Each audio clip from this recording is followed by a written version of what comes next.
Forgive me sitting upon this stool. This is a new gimmick that is used by artists these days. The idea, of course, is to give an impression of relaxation. It is what is known in my profession as the Dave Allen myth. If an actor doesn't know what to do with his hands, he has a walking stick. If he doesn't know what to do with his mouth, he has a cigarette. I have a stool. Now, my name is Jon Pertwee, which it isn't. Not truly. My real name is Jon Pertwee de Layevo, and I hope you're very impressed. I come from a long line that my mother should never have listened to, a French line of Huguenots. The majority of my family was, in fact, Catholic in France. In 1865, they pushed out the Protestants. And there was one Protestant, a man called Georges de Pertwee de Layevo, and he moved into Suffolk. And the large Pertwee clan, as it's known today, is the result of his personal athleticism. And nobody could pronounce the name properly, Pertwee de Layevo, P-E-R-T-H-U-I-S. They couldn't pronounce it, so the illiterate English pronounced it Pertwis. So it was duly changed to P-E-R-T-W-W-E. With the result is they called it Pee-wee, etc., etc. Now, I have here in my autobiography Moon Boots and Dinner Suits, which you can't buy any longer, it's out of print. It says, due to the inability to pronounce the name Pertwee other than Pertwis, it was changed to Pertwee. This proved a pointless exercise, as over the years, even in England, I have been subjected to the following interpretations of my name, the veracity of which I swear to, having avidly filed them away over the years. And here's a list of them. Tom Peetweet, Jon Pertwee, Mr. Twee, Mr. Bert Wee, which I like, John Peewee, Miss Jane Partwick, Master J. Peewitt, Mr. Petweek, Joan Pestwick, J. Pertney, John Between, I like that, and Mr. and Mrs. Jon Pertwee. And when I was in America, I was working on Broadway, and I used to walk down Broadway, and I looked up, and there it was, Jon Pertwee, and I was so proud the fact my name was in lights. And after 6 months, I walked into the theatre one day, and there was the stage doorkeeper sitting at the end of the passage, smoking his big stogie, and he said, "Hey, Jan." And I paid no attention, of course, my name not being Jan, and I walked on merrily into the theatre. And he said, hey, Jan. And I said, who, me? He said, yeah, Jan Putrid, there's a letter for you. So from that moment onwards in America, I was always known as Jan Putrid, which I suppose is better than when I was standing outside Grosvenor House many years ago. Somebody came up to me and said, excuse me, but weren't you Jon Pertwee? That's nice, isn't it? Weren't you, Jon Pertwee? And a lady, this is an extraordinary story, it's not that funny, but it's an extraordinary story. There's a lady, and she came up to me when I was with a great dear friend of mine, and she said, excuse me, but aren't you Helen Twelvetrees?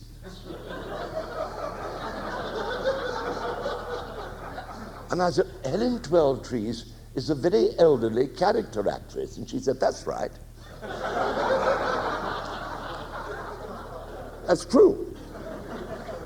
On another occasion, I remember getting into a train. I was going to see a Doctor Who conference, and I usually wear the sort of Doctor Who gear when I go to these conferences, and I had my Doctor Who cape on. And I tried to find somewhere in this train that was empty, and the whole train was absolutely full.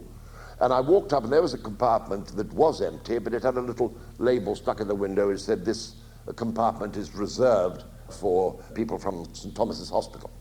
And so I thought, there's nobody there, so I'll go in. And I sat down, and just as the train was leaving, the door opened, and in came two men in white coats with a collection of people, all a bit doolally-taps. They all sat down very happily, and the nurse thought he'd count everybody up and check them all out, and he said, right, now let's have you, and let's have a little count here. Now then, 1, 2, and he looked at me, he said, who are you? And I said, I'm Doctor Who. He said, 4, 5, 6. Anyway, as I was telling you, I come from a long theatrical family. My father was Roland Pertwee. He was an eminent playwright, and some of you may remember as a writer. He was a scenarist. He worked a lot in Hollywood and in England writing movies. My uncle Guy, he looked after me when I was very little because my father and mother split up when I was tiny. My mother took one look at me and went, oh no, and she left. And so my granny looked after me, and my Uncle Guy, too. I would like to take guys, look here, Mother. Mr. Pertwee, he taught elocution as a lesson. He was the professor of the Guildhall School of Music and Drama at the Guildhall, and he taught elocution. Extraordinary how he managed. He was the only man I ever knew who had a motor car, and he didn't change gear to go uphill. He leant forward slowly. Uncle Guy. My grandmother was an opera singer. She had the sort of voice you use to augment grief at funerals. Lovely voice, though, she had. Dame Eva Moore, her daughter was Jill Esmond, and Jill Esmond married Laurence Olivier, the world's greatest actor, in my opinion, it was. Let me give you an example of why I say that. He was very shy in many ways. He didn't like people approaching him from the back. Understandable in some ways, but he did from the front, fine. The back, no. And we went to a party once. And I said, come on, Larry, we're going to this lovely party. He said, no, I'd really rather. I said, yes, you're going. He said, I said, yes, you're going. So we took him and we put him on a sofa, and we gave him drink and a sandwich, and we said, no, you'll be all right. And he started to relax when an elderly lady came up behind him, and she clapped her hands over his eyes, and she said, guess who? And that's exactly the sort of thing he hated. So he went, and the lady fell backwards, and she fell against the settee behind, and she went AOT over the settee with the legs in the air, with the black bombazine knicker well to the fore, and he paid no attention to it at all, and he went over to his host and he said, who is that old woman? He said, oh, that's my mother-in-law. He said, isn't she marvelous? Doesn't that prove to you that's the world's greatest actor? Well, anyway, we all used to foregather in our house in London, and we used to do plays at Christmas. All the family, all the aunts, my godfather and my uncle, they were silent screen stars and so on. So we did wonderful plays in the sitting room. We had a niche in the sitting room by a bay window with a roller blind at the back. And we used to do plays in this niche. And the extraordinary thing was the very first play that I ever did was in that niche, working with these eminent people of the theatre. And when my daughter Dario, who's now an actor, when she made her first appearance on a stage, the house that I was brought up in had been turned into a nursery school, and she went to this nursery school, and you would never believe it, but I've got a movie of her doing her first play as a tiny mite in the niche that I did my first play in. Wasn't it an extraordinary thing? That's true.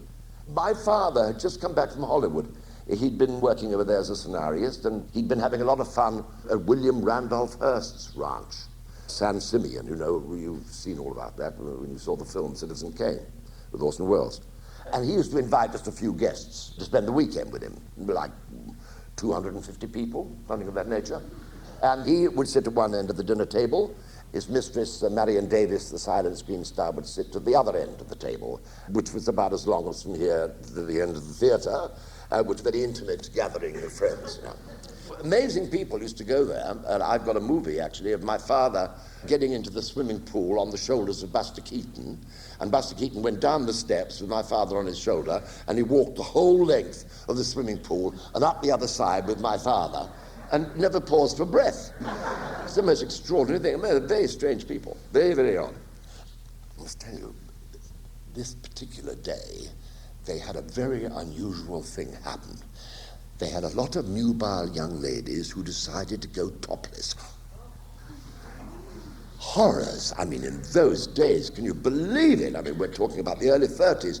Topless ladies in swimming pools. Well, my father, funnily enough, had a movie camera with him.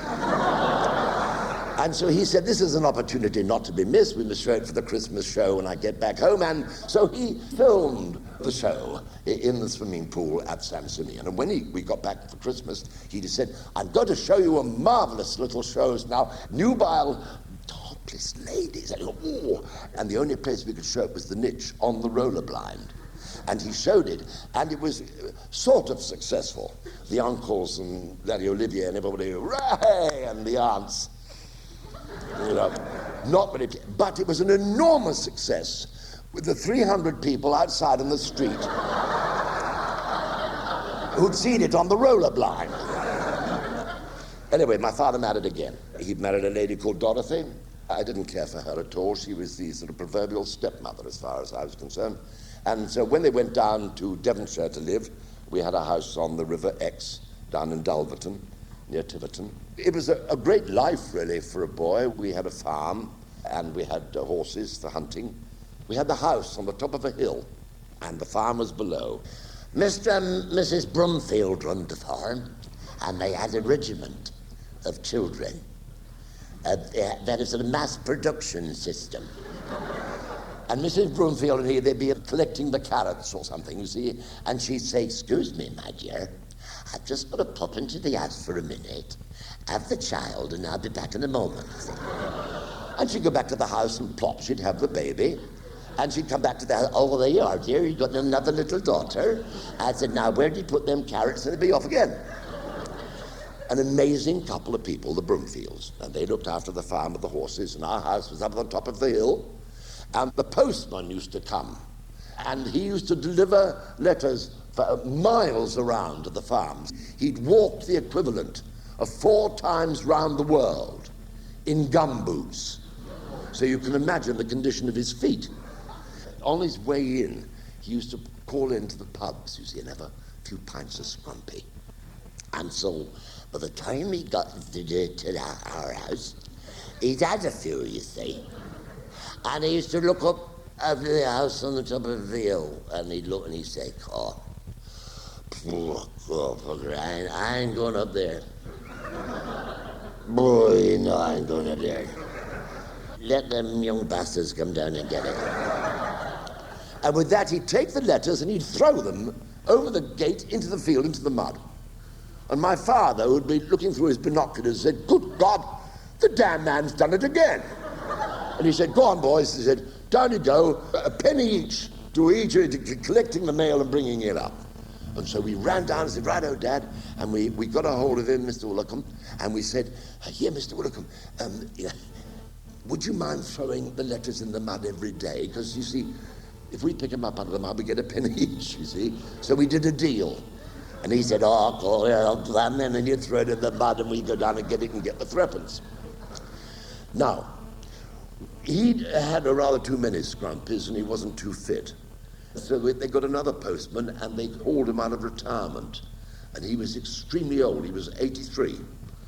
And he had his old hat that he'd been using, and one of them 4-peak-and-a-half hats. Do you remember? Anybody remember him? The little postman's hat, the little thing, that hard hat. Well, his name was Pa Curtis, and he was over 80, and he had eyebrows that stuck up there like that. And Pa Curtis said, "Coral," he said, "I'm going to be the fastest postman into West Country." He said, "Don't worry about that." He said, "I'm going to be faster than Willicombe in his gumboots. I get a bike." And he bought a racing bike. 83 years of age, he bought a racing bike with bent handlebars and a very hard saddle. And he used to deliver the letters at enormous speed. And one day he disappeared. We couldn't find him anywhere. And I said, "Where's Pa Curtis?" They said, "Haven't you heard?" "Oh," he said, "he's had a terrible accident." He said, "He was going up Studley Hill," he said, "against the wind." He said, "His head down, his ass in the air, pedaling away up the hill." He said, "And he bent down so far, he got his eyebrows caught in the front spokes." He said, "Add him off, quick as a trice," he said. He said, "He's in the hospital." And so I went to see him, and I said, "Pa, what have you done?" "Or," he said, I was going too fast," he said, "Master John, too fast." And I said, "Well, I'll tell you something, Pa, I'll give you a good bit of news." I said, "I've just put on the air, on a radio show, I've got a postman, and I call him Postman Curtis." And I said, "And it's all based on you, so when you listen and you hear an old man say, 'Wow, what does it matter what you do, so long as you tear him up?' That's you." Do you remember that character? Do you? Yeah, a long time ago, Waterlog Spa with Eric Barker, and that was based on old Pa Curtis. Now, we used to have horses. I told you, we used to go hunting. The Devon and Somerset Staghounds or the Tiverton Staghounds. Now, I used to hunt on a little tiny Shetland pony called Shadow. And you went to the meet, you had to hack to the meet. Like this. Very exhausting. And then for the rest of the day, you'd be hunting. Even more exhausting. When you went to get home, he was keen to go home. It was like riding a vibrator. I'm telling you, it was an awful experience. The soles of my feet were worn out from scraping along the road. And so I said, well, the only thing to do, I have to buy another horse. And my father said, well, go to Bampton Fair. He said, if you go there, you can get one for 5 shillings. 5 bob. That's true. And I bought my first good hunting pony, an Exmoor pony, for 5 shillings. I remember I went to the man that I bought it from, and I said, excuse me, sir. He said, yes. I said, I bought this horse from you. He said, yes. And I said, how do I get it home? He said, you bought it. I don't give a bugger how you get it home. Put a bit of rope round his neck, he said, and tow him. And I did. We towed it in a car. We towed it all the way back, with it leaping up and down, but we got it home, and it made a very fine hunting pony. One of the masters of the Devon and Somerset staghounds was the Colonel Lewson Gore, a great First World War hero. He had lost the sight of one eye, had a black patch, and he'd lost an arm in the same action, and he lost a leg. So he had only one leg and one arm and a black patch. And his groom, Torsten, he used to strap him for the day onto the horse, because he couldn't hold on with one leg. You see, it was very difficult with one arm. And of course, naturally, halfway through the day, he'd get taken short, and he'd say, Torsten, come on. He said, behind the hedge up. He said, yes, sir. And they went behind a thicket, you see, and he said, right, anybody about? He said, no, sir. He said, right then, come on. And so Torsten undid the flap of the Colonel's riding breeches, and he put the hand in to get the naughty bits out, you see, and over the side he would go and relieve himself. It was perfectly normal, understandable. And he said, right now, Torsten, come up, back, come up, come on. And back would go, and he'd do him up, and away he'd go. Well, this particular day, he said, Torsten, come up, and behind the thicket here, behind, come on, man, come on, quick. And so Torsten said, yes, sir.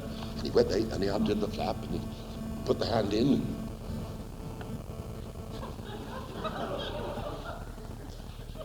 He said, come on, man, hurry up. He said, I'm being as quick as I can, sir. He said, what's the matter? What's the trouble, man? He said, I'm very sorry, sir. He said, I can't find it. He said, can't find it? Good God, man, you had it last.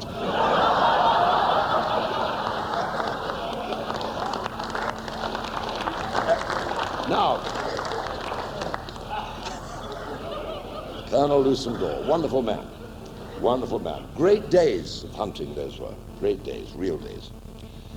While I was there, I was rather unhappy at home, so I decided that I'd do what everybody does. And a lot of kids that are unhappy at home, they sort of run away and join a circus. And actually, there was one to join. Lord John Sanger, his name was. It was a great circus that toured the West Country. So I rushed off and I went to see Lord John Sanger, and I said, excuse me, my lord, have you by any chance got a job you could give me in your circus during my holidays? And he said, well, I don't know, lad, what can you do? Yeah, a real lord, obviously. You know. He said, what can you do, lad? And I said, well, I can't do anything, actually. He said, well, it's not much very good to me, is it? Can't do nothing. Oh, wait a minute, he said, I've got it, yes.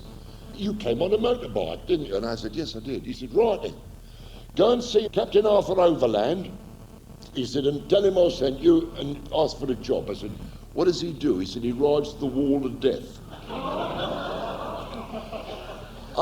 Yeah, now you know what the wall of death is, don't you? It's a great big enormous cup of wood, almost as big as the theatre, and you ride motorbikes round inside it, up and down and up and down, and you sit sideways and you do all sorts of showing. Actually, it's very easy because it's just like going uphill all the time, rather quickly uphill. Don't look to the right, you get giddy and you throw up over your audience, so it's not a very good idea. Anyway, I went there, and to begin with, I just sat in the leathers on the side of the Indian motorbikes, and I'd go, you know what they do with the... Do you remember, any of you, that magnificent sensation, the smell of Castrol Oh, you do know what I mean, don't you? Those of you that don't, it's like Chanel No. 5 to a man. The smell of Castrol was marvelous, and I used to make all these wonderful smells, and everybody would go, like Bisto ads, you know. And then they would go in and watch the Wall of Death. Well, one day a fella came up to me and he said, "Hey, John, can I have a word?" So I said, "Yes." He said, "Would you like to buy a lion?" I said, "What?" He said, "Would you like to buy a lion?" He said, "Because we've got Leo, you see, and he's no bloody good to us," he said. "He's just stole his teeth." He said, "He don't frighten nobody." He goes, "Ah." He said, "That's useless for us," he said. He said, "Well, I thought with that little baby Austin that you use for going around for the publicity, putting up the posters and things, I thought what a good idea for you to get the lion in the back of the baby Austin and ride him round the wall of death." Take a lion round the wall of death? Are you out of your mind? "No," he said, "it's a bloody good idea." He said, "You'll be the only one doing it." So I had a word with Leo, and he agreed, and so we taught him to go round the wall of death on the back of a baby Austin. We strapped his face together so he went, because it'd be no good going, people seeing the gums. Unfortunately, though, Leo died in the wall of death. Try getting a 2-ton lion, a dead one, out of a wall of death. Very difficult it was, I tell you. I've had a hernia ever since. Now, of course, during this period of time I was at school. Not for very long at any school. That's the story of my life, really. I was expelled from everything. I went to a school called Aldrow at Eastbourne, and I'd just been to see a Tarzan film, and so when one day I was sitting in the lavatory lines, and there were lots of little loos, little loos about this big, all in a line. There were no walls or doors or anything like that. I never quite understood why, not then anyway, but I understand now, and there they were, lines of little loos with chains above them. And I'd just been to see a Tarzan film. And I looked up and I saw all these chains and I thought, yeah, great. And so I leapt hold of the first chain, and I swung on chain 2 and made it. And I swung on chain 3 and I fell right into the loo with my leg jammed in the U-pipe. And they had to get a plumber. And the plumber took hours to get me out. And the headmaster was standing there doing this. I cannot believe this. The effrontery of this boy. How dare you behave like that? Go and change into your gym shorts and get into the quad. I'm going to thrash you. And so I went into the quad and I received 6 of the best from the headmaster. He couldn't stand up to this heinous villain. I was 7.5 years of age. 7.5 years of age and was beaten and thrashed for swinging on a lavatory chain. Still, I had great fun. I really enjoyed it. I went to another school after that, which I enjoyed. There was a headmaster called P.C. Underhill. He weighed about 22 stone, an ex-rowing blue. He didn't beat you with a cane, he beat you with a 5s bat. So with 22 stone behind him, when he hit you with the 5 bat, your head went straight through the wall opposite. But the extraordinary was I liked him. I liked him. Through my life, I've sort of liked the most extraordinary people who are fierce and supposed to be bad and supposed to be angry and supposed to frighten you, and they don't. And I liked him. I wasn't expelled from there. I went to Sherborne Public School after that. Hated that. Hated the whole system of fagging. Hated everybody in it. There were 2 guys that were bullies, and they used to destroy things that I'd made for my parents. And they used to strap me into my bed at night at the last day of term and tar and feather me. They're really good laughs, you know. I really enjoyed it, I tell you.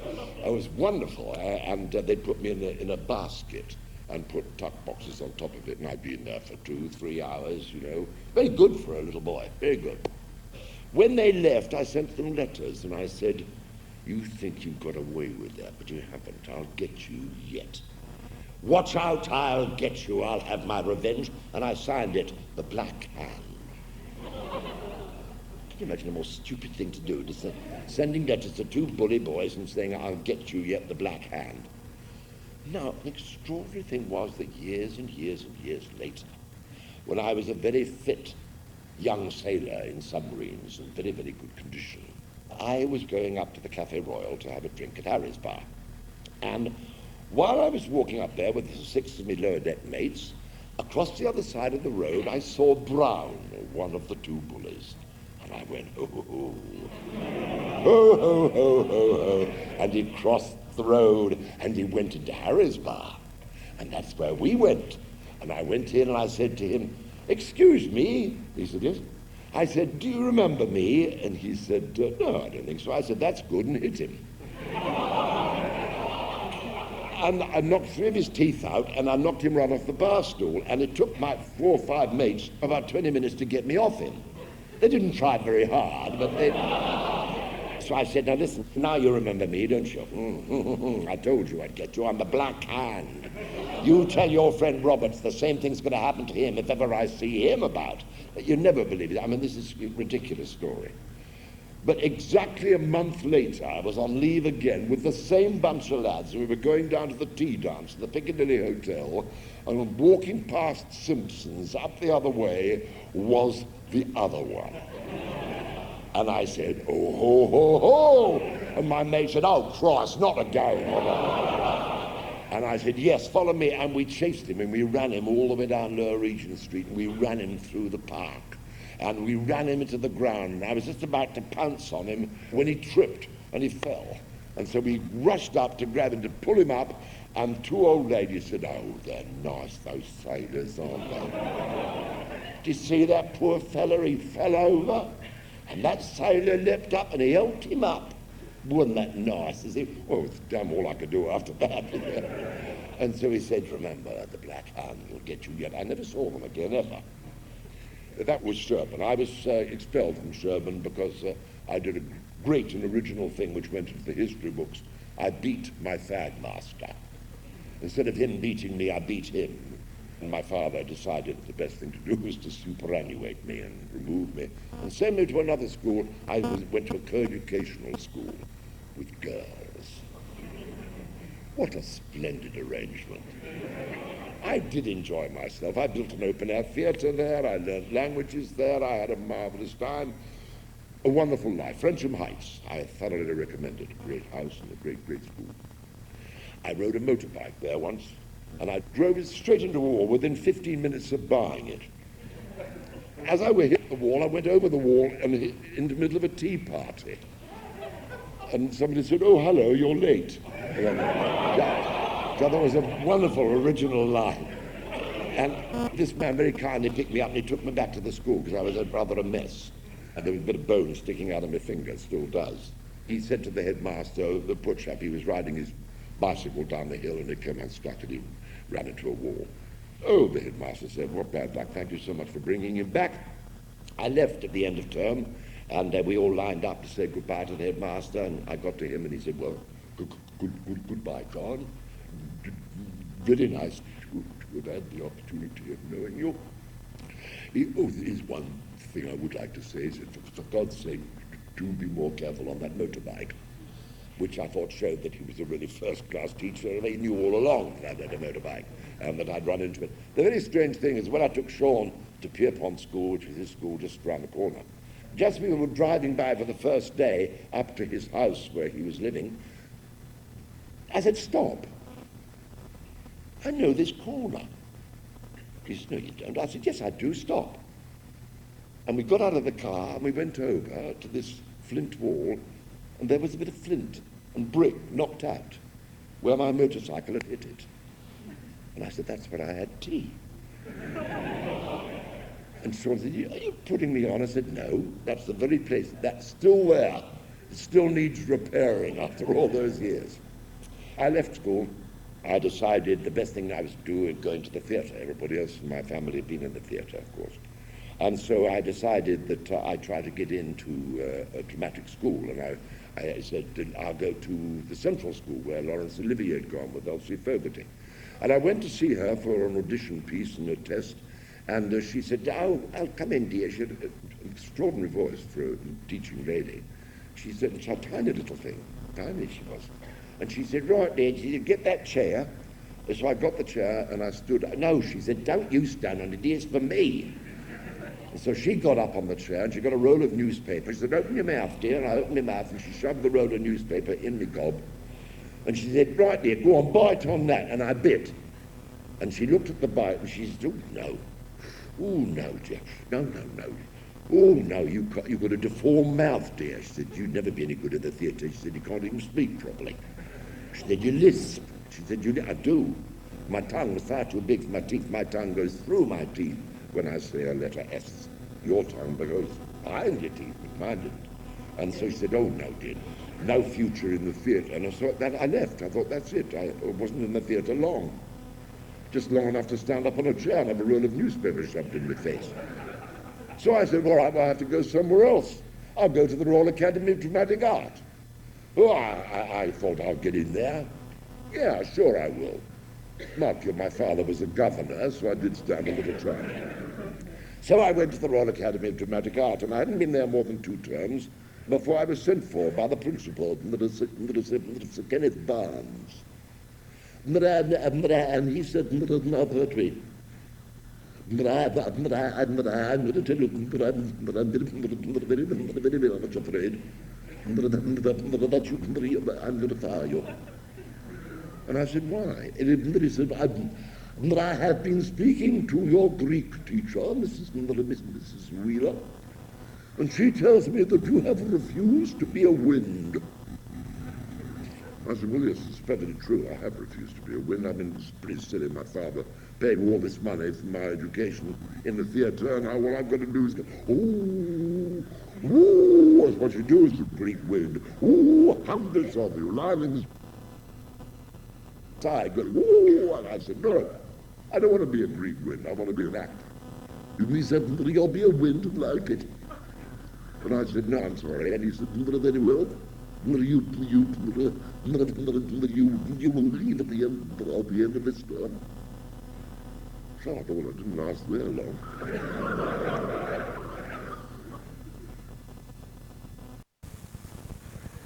I did a play at the end of that term. In that play, as all students, you play more than one part. I played the part of the man who was murdered in the first act, and I played the part of the detective who found out who murdered me in the last.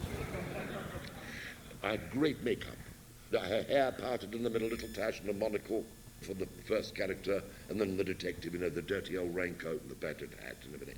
And I was really rather proud of myself. And there were only 2 very small parts. But when it was over, Kenneth Barnes said to Noel Coward, who was the guest of honour, and he said, was there, did you think that, did you find any talent? Did you, were you impressed? Did you like? Did you? And Noel Coward said, yes, very interesting, very, very good performance for a man who played the part of the man who was murdered in the first act. And I particularly liked the part of the detective who found out who murdered him at the last. Well, having played both parts, I was naturally very thrilled, and so I leapt forward and gave him a kiss, and very dangerous thing to do. But as he was a sort of guru of mine, a sort of godfather of mine, a great friend of my dad's, it was all right, and he was a great influence on my life in the theatre from then on. And I actually had the joy of working with him.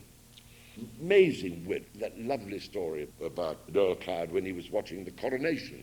And it was a terrible day in the coronation, you may remember some of you. It was pouring with rain, and the Queen wanted to be in the open carriage, and she couldn't because she'd been soaked. And everybody would have been soaked, so they were all in the carriages sort of doing this, through the windows, and all the crowd was sitting out in the rain. It was awful. It was a heartbreaking day. But Noel Coward was sitting in a grandstand, covered and quite dry. And all the carriages went by, and when he and his friend were looking and saying, very good, very boring. And suddenly an open carriage went by with a lady in it, a vast lady, Queen Salotti of Tonga. And she'd melted. All the rain had melted her, and her hat hung down like spaniel's ears. And sitting opposite to her was a little man in a top hat and a morning coat, and he'd melted too. But she was beaming and smiling all over her face, and she was waving to everybody. The crowd went mad. They thought, what a marvelous woman. And so this man, he didn't know who she was, this friend of Noel Coward's, and he said, melted. All the rain had melted her, and her hat hung down like spaniel's ears. And sitting opposite to her was a little man in a top hat and a morning coat, and he'd melted too.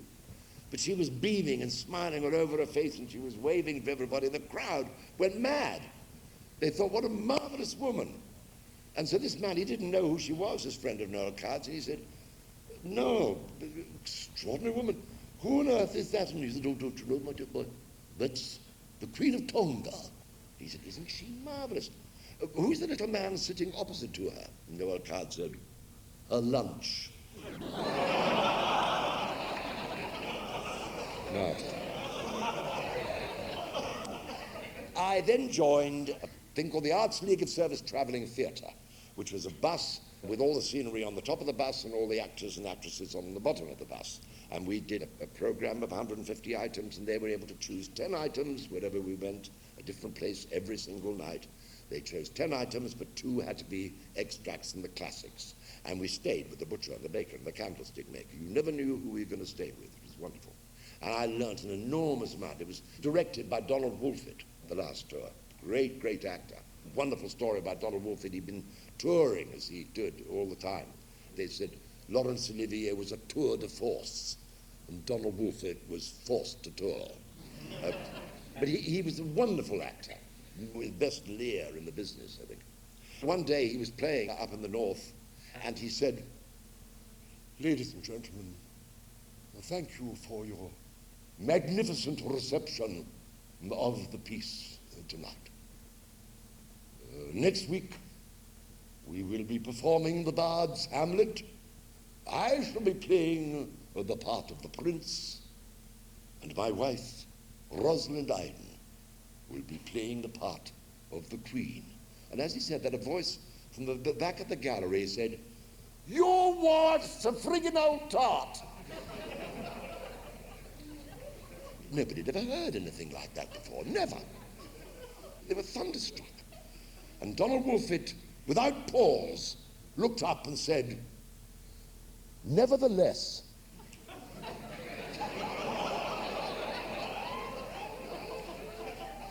wouldn't you love to have said something like that?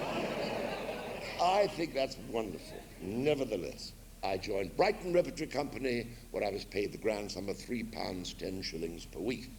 I lived in digs. They cost me 30 shillings, £1 10 shillings, and I had 3 meals a day. And on Sundays, the lady, Madame Penisson's lover, was the chief chef from Frascati's restaurant in London.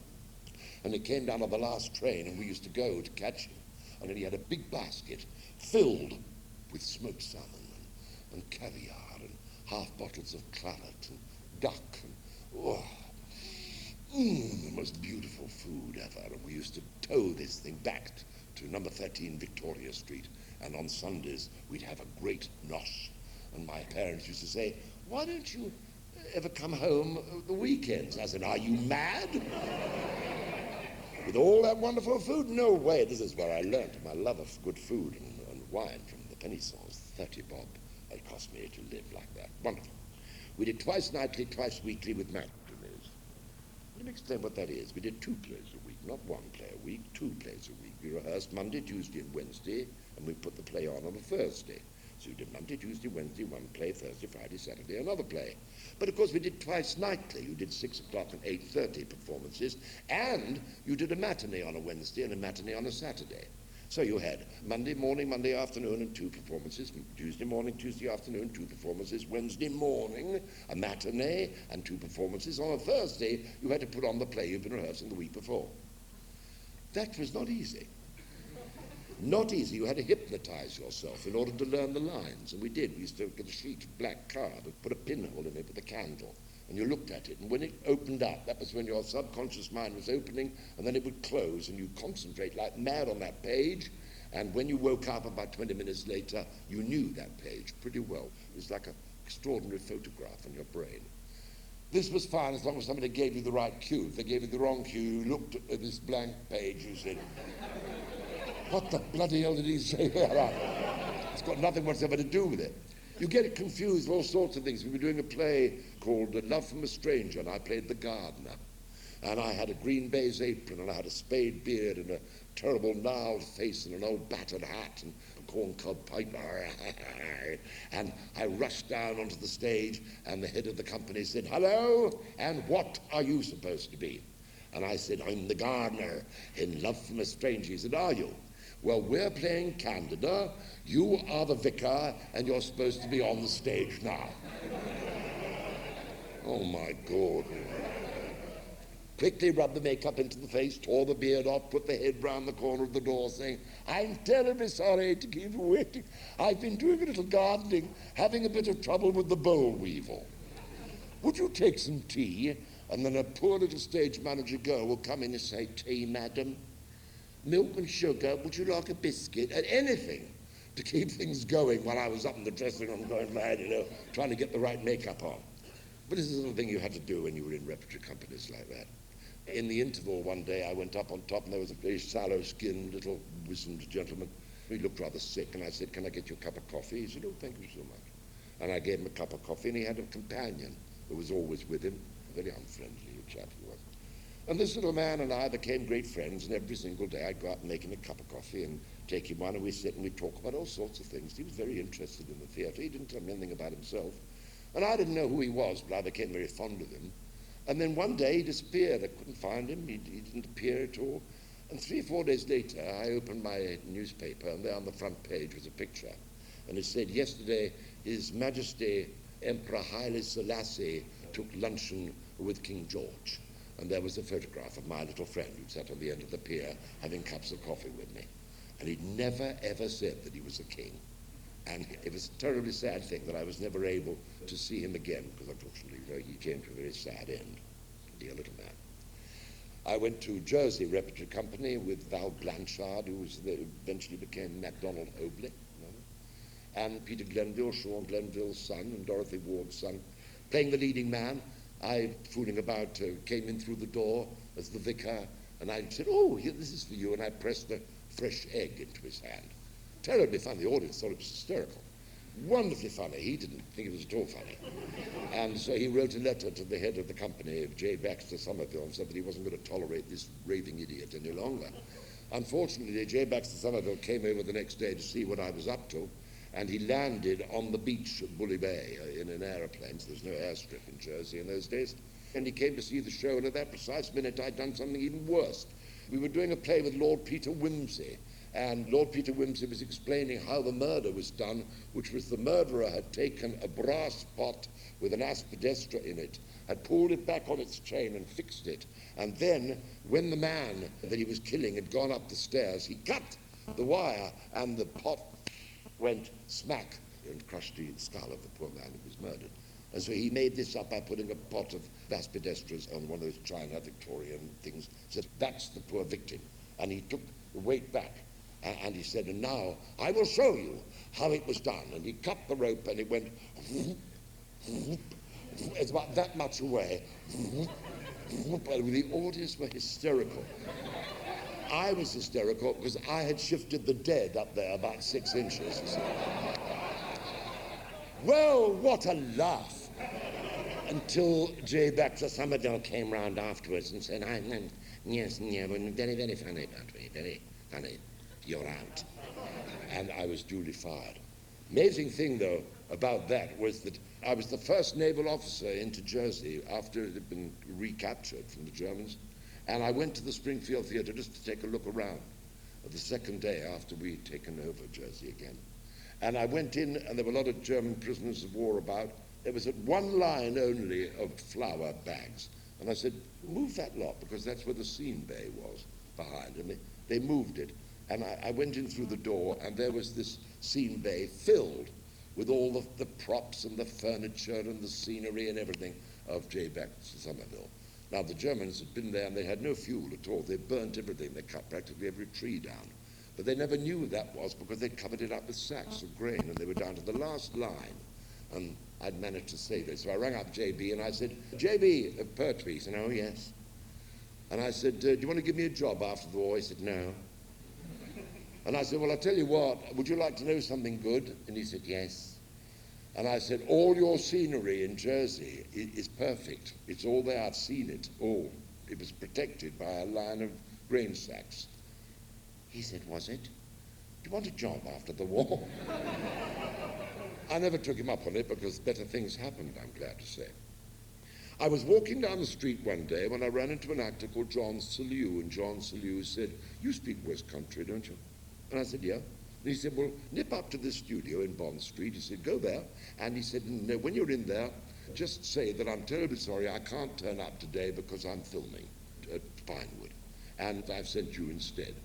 And so I went up, and the producer was furious. He said, what the hell's he talking? Who the hell does he think he is? He said, I don't just get people off the street.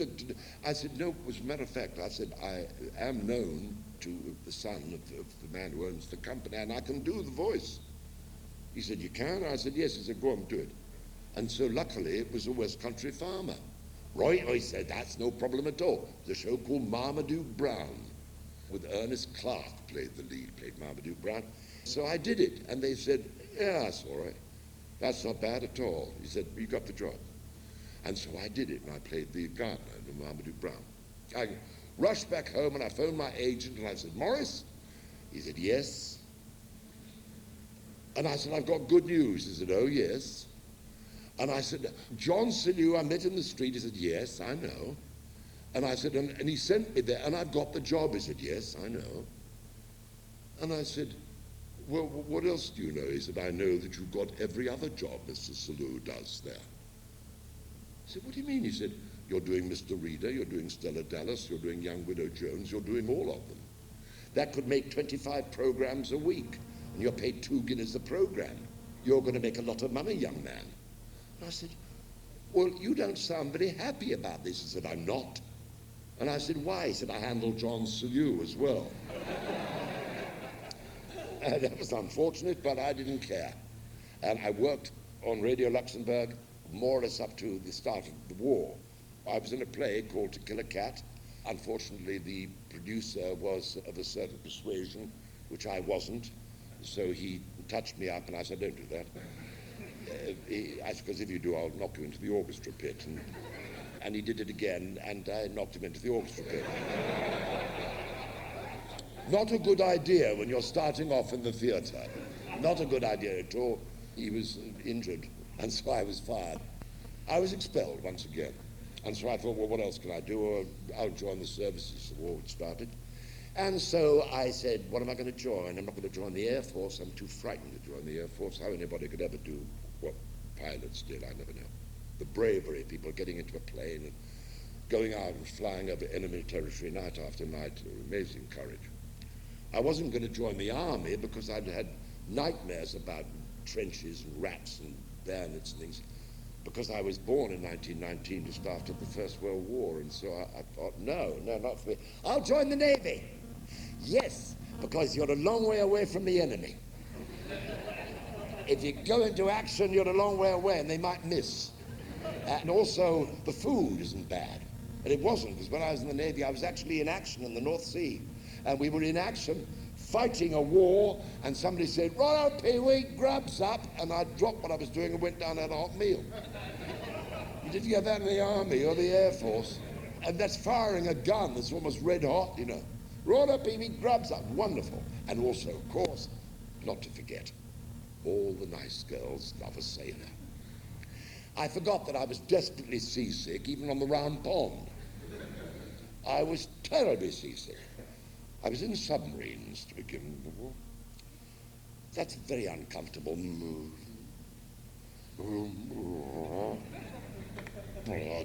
And I was a wireless operator in a tiny caboose, and I'm 6'2.5". And every time the captain said, Pertwee, I said, sir, and I banged my head on every bulkhead, and I went round a piece of sticking plaster on my forehead, and the captain said, good God, that wound of yours is taking a long time to heal, isn't it? I said, I haven't got a wound, sir. He said, and why are you wearing that sticking plaster? I said, so I won't get one, sir. And he said, nevertheless, take that sticking plaster off. I'll get you transferred. And so they took me out of submarines, and they put me into battle cruisers, and they put me into a ship called HMS Hood. And HMS Hood was the biggest battle cruiser in the British fleet. It did 42 knots. It weighed 43,000 tons. It had a complement of 1,768 men. And I was in Russian convoys. And believe me, that was tough. It was very cold. Wasn't as tough as people in hard-lying ships like destroyers and things like that, but there wasn't even room for me to sling my hammock. I used to sleep on a bench, sideways, with my head on a sailor's cap, but I never fell off. I could balance myself on it and going through an amazing sea. Seas, I promise you, that were 85 feet high, and that's no lie. And when you get 42,000 tons going whap, and it didn't go over the top, it went into the middle, and then it came out the other end, and then down on the sea, and spray would shoot over the ship, and I was in the spotting top. I was a spotter up in the spotting top, covered in about 18 overcoats and about 7 hats and balaclava helmets.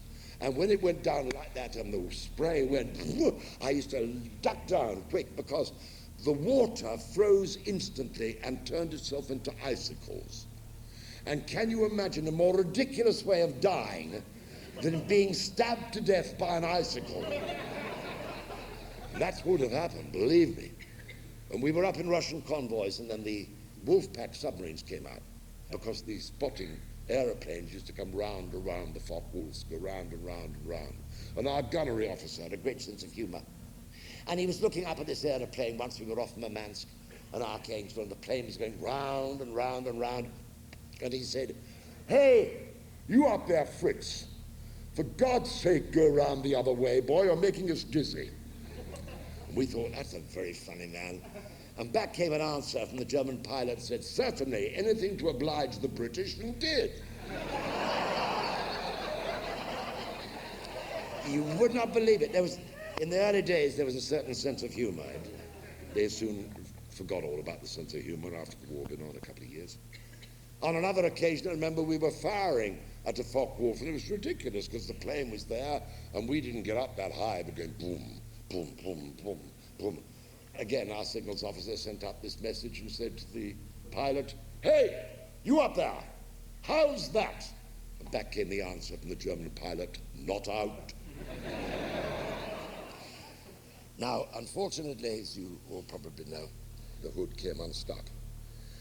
She sailed into action against the Bismarck, the biggest battleship in the world, and the fastest, and the Hood was quick, but she'd had her magazine hatch covers made into very thin ones and make her light enough to catch the Bismarck, because she was quick.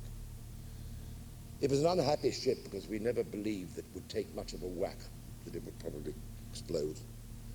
And what happened as we were closing in, I was a CW candidate, and which meant that I was an officer candidate. My captain had sent for me and said, "Tell me about Radio Luxembourg." And I said, "Oh, do you really want to know?" So he said, "Yes, I've always wanted to know. How do you do it?"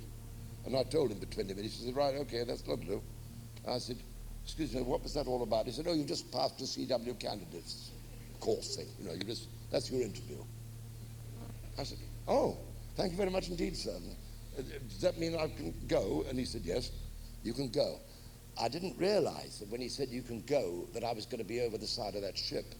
And I was down over grappling ropes, and I went down the netting, and I went into a drifter, and I was taken off to a ship called the Dunluce Castle back at Scapa Flow.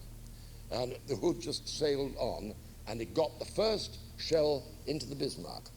The Bismarck then got the range of Hood, and the awful thing was the very first shell hit the daylight workshop flat underneath the bridge, and all the upper guns crews had all closed up in there because they weren't going to be used, the high-angle guns. And the whole lot were killed, and practically everybody was killed on the bridge as well. One 16-inch shell right in the middle. The man in the spotting top where I used to work, he was a signalman Briggs, and he was blown out, and he was blown, presumably, into the sea. And one midshipman Dundas, he went like this, and he went through the window of the bridge and slid across the deck and into the sea, as far as he remembers. He doesn't remember very much about it. Now, there was one man on the upper gun deck, leading seaman Tilburn. He was the killick of my mess. And he was sitting with 2 mates behind a UP projectile locker, sitting there.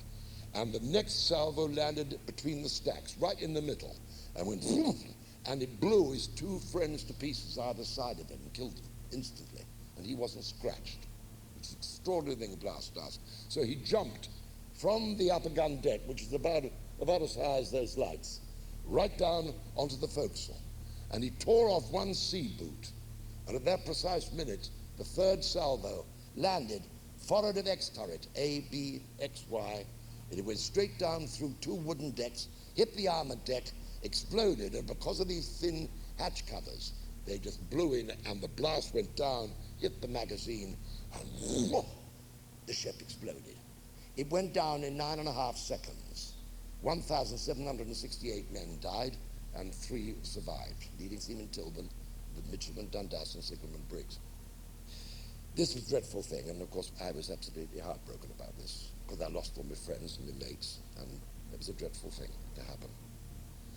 And when I got back, all the letters from my parents had been returned saying the addressee of this envelope is missing, presumed killed. And so therefore, when I arrived in the flat and opened the door and said, "Hi, Dad," he said, "Oh, no." My father's sense of humor. Well, we went then from then on a survivor's leave, and I went down to Portsmouth Barracks as a CW candidate. And while I was at the CW candidate, I met up with a man called Chief Petty Officer Branch, who used to say, "Righto, lads, right, let's have you." And it was one of these people that everybody was frightened of. And he said, "Righto, come on in, Pee-wee, come here." "My God," he said, "get your bloody haircut, you look like a bleeding chrysanthemum." And I corpsed, and I started to laugh. He said, "What are you laughing at?" And I said, "What, you, sir?" He said, what are you laughing at me for? I'm not supposed to be funny." I said, "Well, you are, sir, you're very funny." He said, "You're supposed to be frightened of me." And I said, "Well, I'm not, sir." He said, "Well, try, for Christ's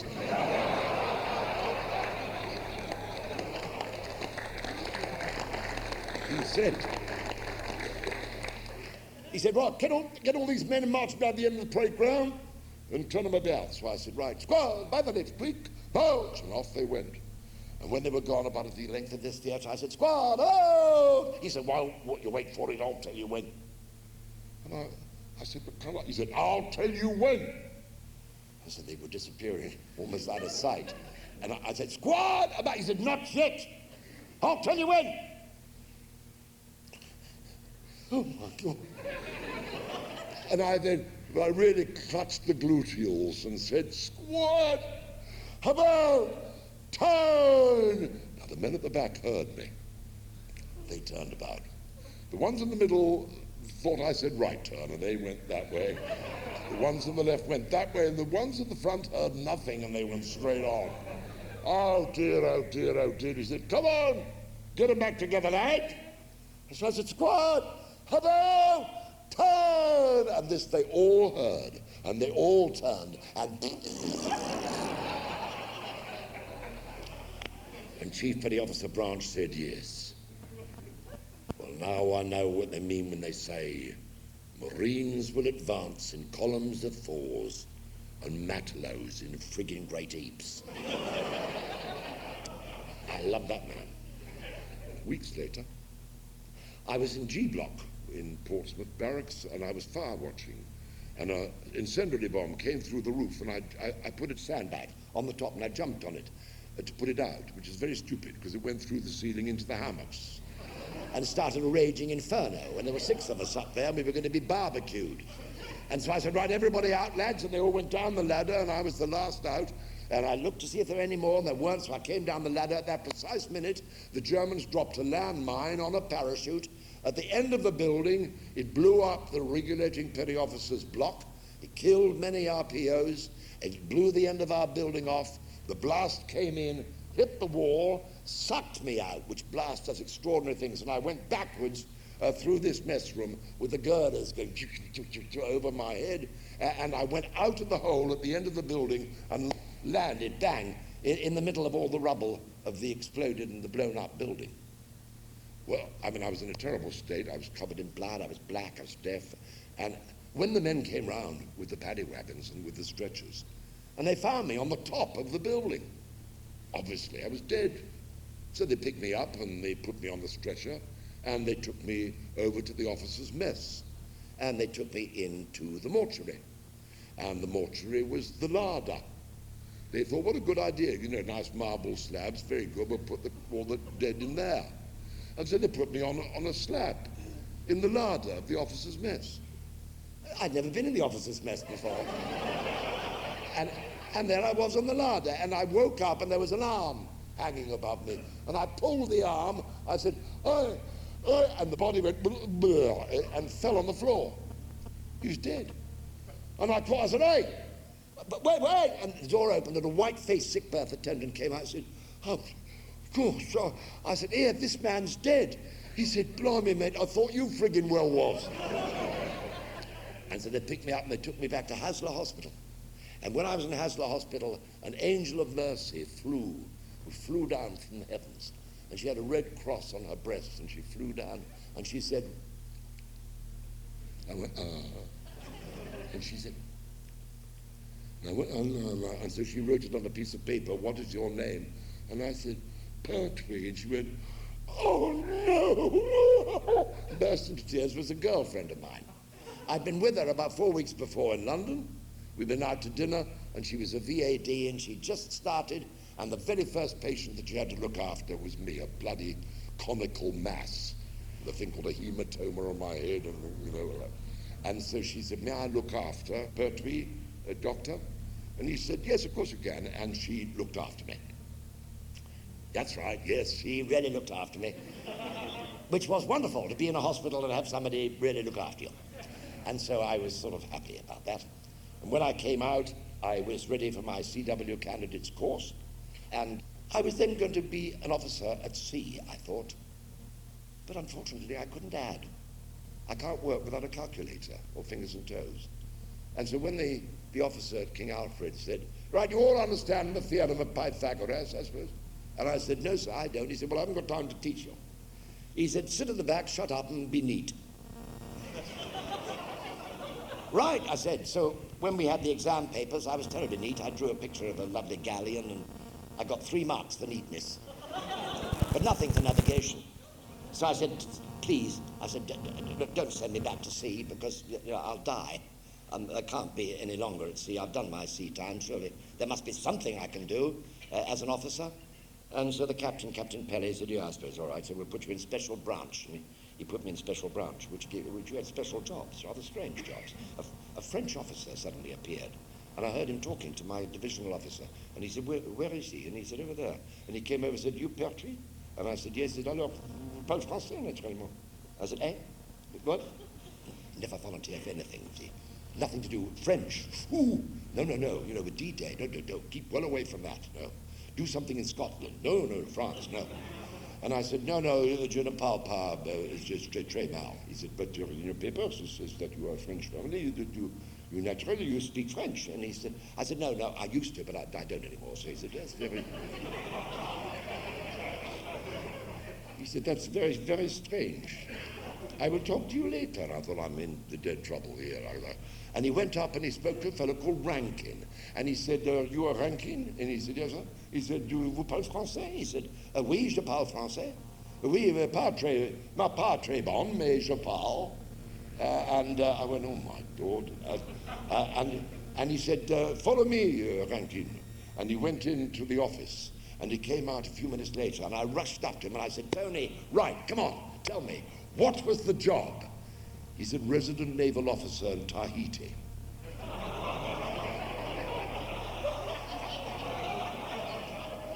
Could you believe it? Years later, I was in Tahiti, and I stayed there for quite a time. And I got to know a fellow called Freddie Devonish, who was the British consul, and he'd been there in the Navy during the war.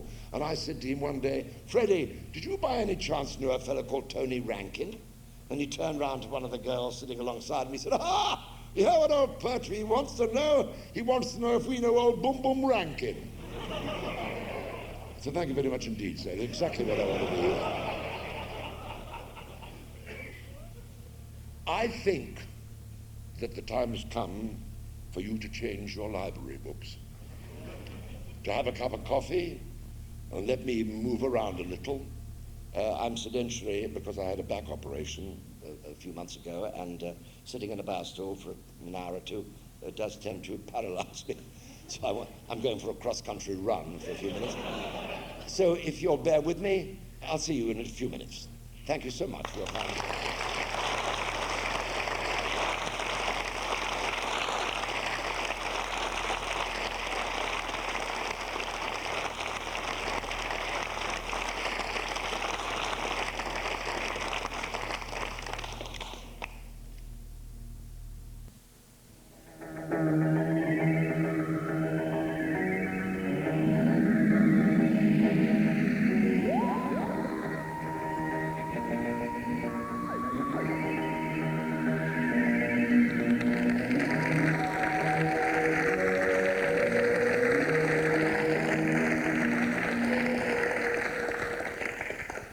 That's a familiar tune. Now, where were we? Yes, I was telling you, wasn't I, about when I was in the Navy.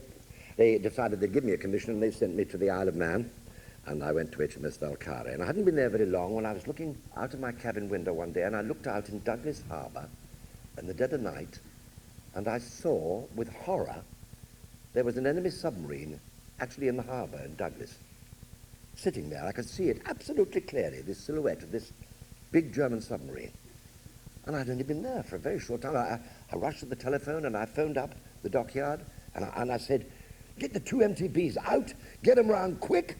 I said, because right in the bay there is a German submarine. It's either broken down or something's happened, but it's there, and if you get a light on it, you'll get a shot at it, and we've got a German submarine. And so they said, right, come on, tally-ho, and round they came, and I was waiting, and they went whap with the searchlights. And there was an island with a castle on it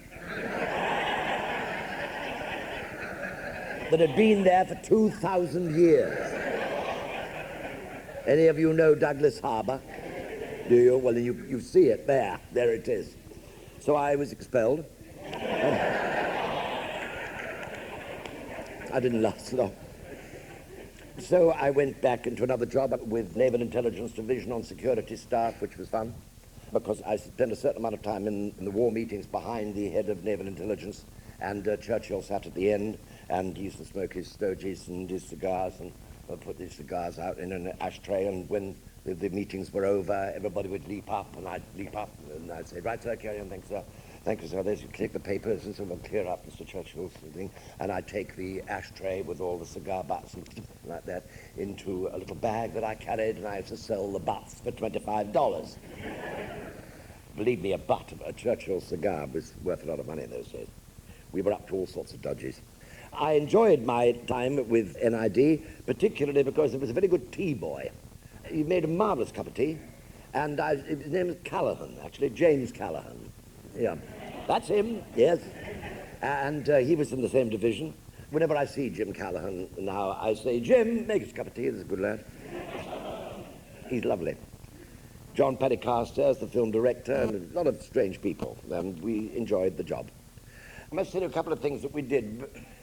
You never believe how stupid people can be. I and a friend of mine in the division hired a costume of German officers with the hats up and the Iron Cross and the boots.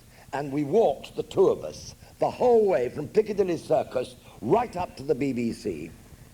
And the whole way up we walked, and people saluted us.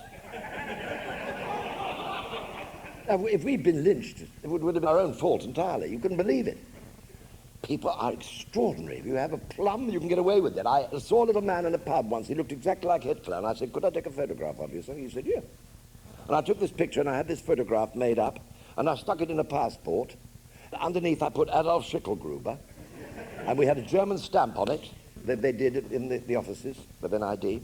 And I went to a secret station, which was HMS Vernon, and I went in a car, and the fellow stopped and said, right, can I have your papers, please, sir? And I said, yes, you can have my papers. He said, thank you very much, sir. He said, right, sir, thank you very much, sir. Adolf Schicklgruber, with my photograph of... I joined then, after that, the Naval Broadcasting Section, and while I was there, a young sailor appeared. My commanding officer was, well, how can I put it? Yes.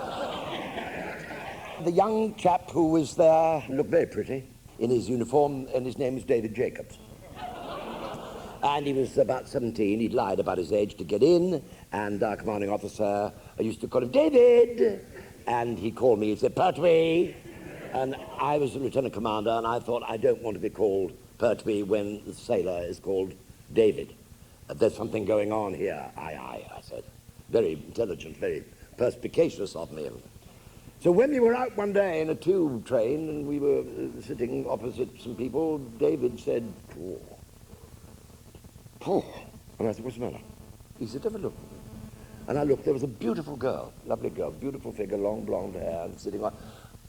I said, but that's no interest to you, is it? He said, what do you mean? And I said, well, it's not your style, is it, really? You know what I mean. He said, no, I don't know what you mean. And I said, well, you know, you and the commanding officer, you know what I mean. He said, no, I don't know what you mean. He didn't. He didn't know what I meant at all. And so I said, well, I think I better tell you. So I told him. He said, oh, my God, no, that's not... Really? And I said, yes. He said, oh, my God. Oh, dear. Oh, dear. I said, I'll tell you what I'll do. I got you wrong, and I've been treating you very badly, and that's because I thought that you and he were a pair. You see, we're a sort of item. No, so I took him for tea at the Windmill Theatre, backstage, where all the girls rushed from dressing room to dressing room. They didn't bother with dressing gowns and things. They haven't got the time. Blah, blah, blah. And David had a wonderful time. Oh, he had a wonderful time. He never looked back after that. And I became one of his greatest friends, and he still is one of my greatest friends. And his mother used to give us the most wonderful food. His father was a fruit merchant in Covent Garden, and so we had wonderful meat, because he used to, you know, swap this for a bit of that and that for a bit of this, and we lived well.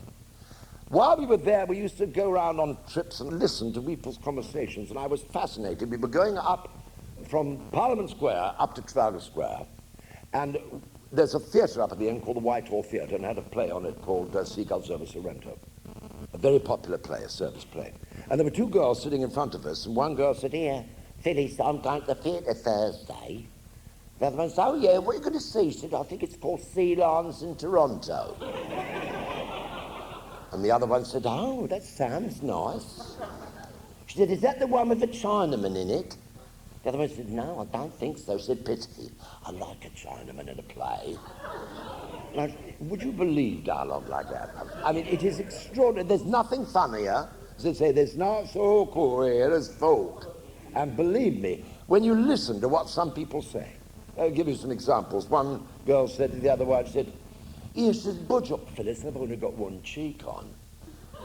She said, how's your dad? She said, oh, he's better, but he still has to stand sideways.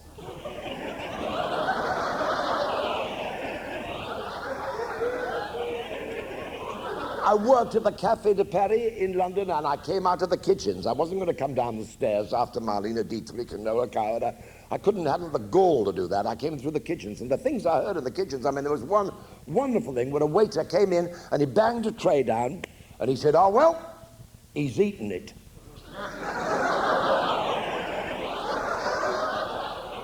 Eaten what? It's incredible, isn't it? I remember listening to Cabaret, and there were two magicians, and one magician turned to the other and said, you know, boy, you've got no idea how difficult it is to get a budgerigar out of a treacle tart. And these are all true, I swear. My director, James Hill, who directed Wurzel Gummidge, he heard a lovely conversation where a girl said, so I stood there till my vest was wringing wet.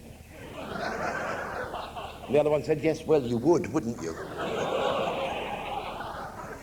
She said, could it have been a horse? She said, no. No, it was nibbled.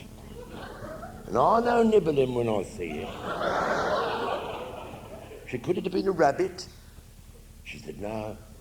Rabbits can't reach hanging baskets. Now, what the hell was that all about?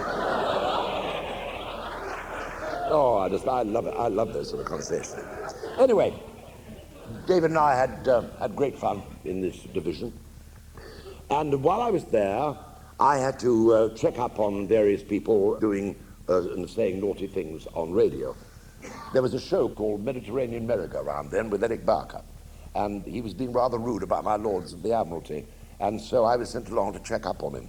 And when I was there, he said, I want somebody to shout out something from the audience. And I said, I'll do it. He said, what's your name? I said, Pertwee. He said, are you a member of the Pertwee family? I said, yes. He said, oh, good, yeah, you can do it. And I had to shout out a line. He and his wife, Pearl Hackney, were arguing. And I had to say, oi, leave him alone. You're always picking on the poor perisher.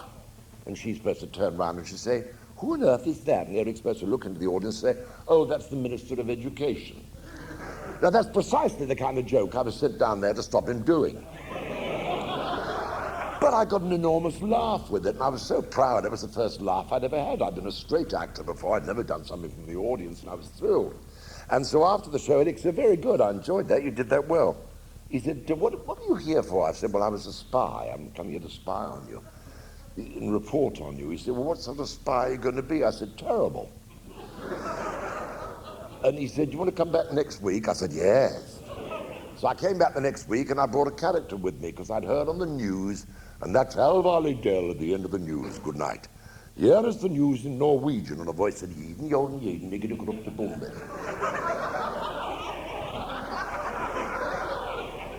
I said, what did they say? And the next day I listened again. He said, Jeden, Joden, Jeden, Nigger, Grupp, de Bombe. So I went to a Norwegian that I knew at the Admiralty, and I said, what does the Jeden, Joden, Jeden, Nigger, Grupp, de Bombe mean? He said, nothing. I said, well, that's what they say every night. He said, well, de Bombe probably means something to do with bombing. I said, well, it's very strange. So I went to Eric and I said, I've got a character for you. He said, what is it? I said, he's a Norwegian seaman. His name's Svensson. And Eric said, yes, what does he say? I said, he says, Jeden, Joden, Jeden, Nigger, Grupp, de Bombe. So Eric said, is that funny? I said, it will be. And so when we came in on that week, he said, Svensson. And I said, Jeden. He said, how are you? I said, Joden. He said, what have you been doing? I said, Nigger, Grupp, de Bombe. Within a fortnight, practically the entire United Kingdom was saying, Jeden, Joden, Jeden, Nigger, Grupp, de Bombe. And to this day, people sometimes come up to me and say, Jeden, Joden, Jeden, Nigger, Grupp, de Bombe. So I was with him then for 5 years, which was good. I came out of the Navy and I stayed on with Eric in Waterlogged Spa for years and years and years. And I joined Jewel and Wallace in Up the Pole with Claude Dampier and had a big run with that. And I was doing plays at the same time. I did a play with Ralph Richardson called The Amazing Dr. Clitterhouse. In this, he was trying to find out what made criminals tick, why they did the things they did, and he was trying to study them. And we were sitting round in a room and we were playing cards, and I was playing a little Cockney pickpocket. And I said, right, it's 2 no trumps, your turn, Doc. And he's supposed to say, but I've already had my cards. And I stayed in the queue and I said, right, 2 no trumps, your turn, Doc. Your turn, Doc. And Ralph Richardson went. So we knew he'd gone. And I said, no, that's right. Yeah, I'm 2 no trumps and it's your turn, Doc. And he said, yeah. And from the wings now came the prompts. I've already had my cards. Huh? I have already... and then from up here from the flies, from the flyman, I've already had my cards. And down here in the orchestra pit, I've already had my cards. And eventually Ralph Richardson threw his cards down on the table, turned to the wings and said, I know, you bloody fool, but who says it?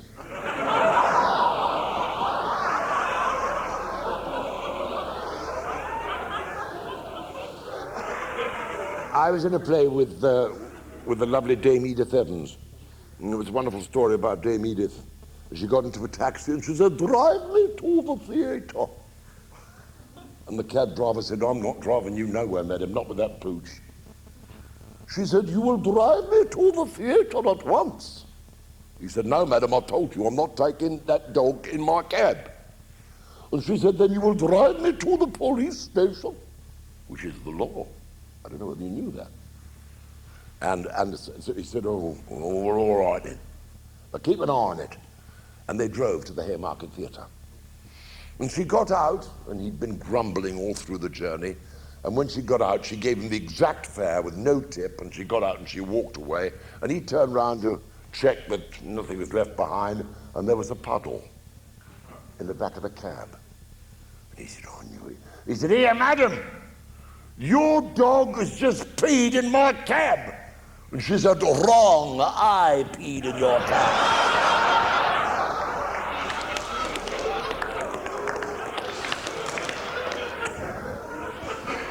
Lovely.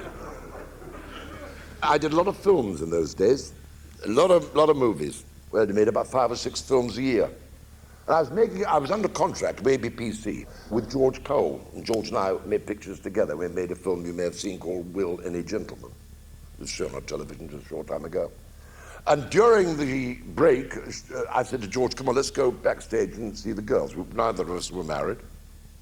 We'll go and check the girls out. And we went into the theatre scene, and there were all these modern ballet dancers, the best there were in England. And there was one girl sitting there, and she was ravishing. She was absolutely beautiful. And I said, hi, hello, how are you? Good morning, all right? And she went. And I thought, that didn't go down very well. But all the rest of them were saying, morning, Mr. Pertwee, good morning, Mr. Cole, hello, hello, hello. And I really was determined to crack this and find out why this girl was being so cold and miserable to me. And so every day I'd come in and say, hello, how are you? Nice to see you. Okay? So I really felt very bad about this indeed, and I couldn't understand it. And George says, what have you done? Have you insulted the girl? I said, I don't know, I don't understand it at all.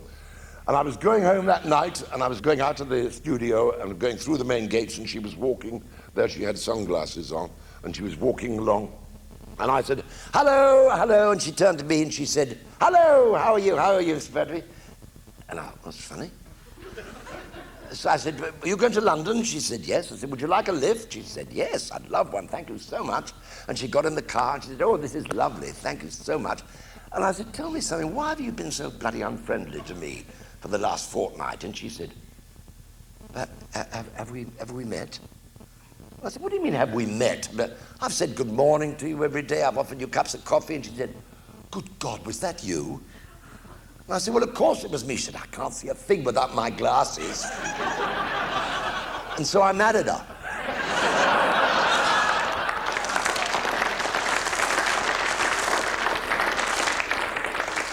You're dying to know what her name is. Her name is Jean Marsh. Remember Jean? In upstairs, downstairs? Yeah, we're still great friends. She's a terrible wife, but she's a marvelous friend. No, she had a great career ahead of her, and she wanted to pursue a career, and I didn't want that. I wanted a wife, and I wanted some kids. So I married again later. I married a lovely girl called Ingeborg, a German girl, and I got 2 kids, Sean and Daryl. Sean now doing terribly well in the film business, and Daryl has just joined the National Theatre Company, and so I'm very proud of them.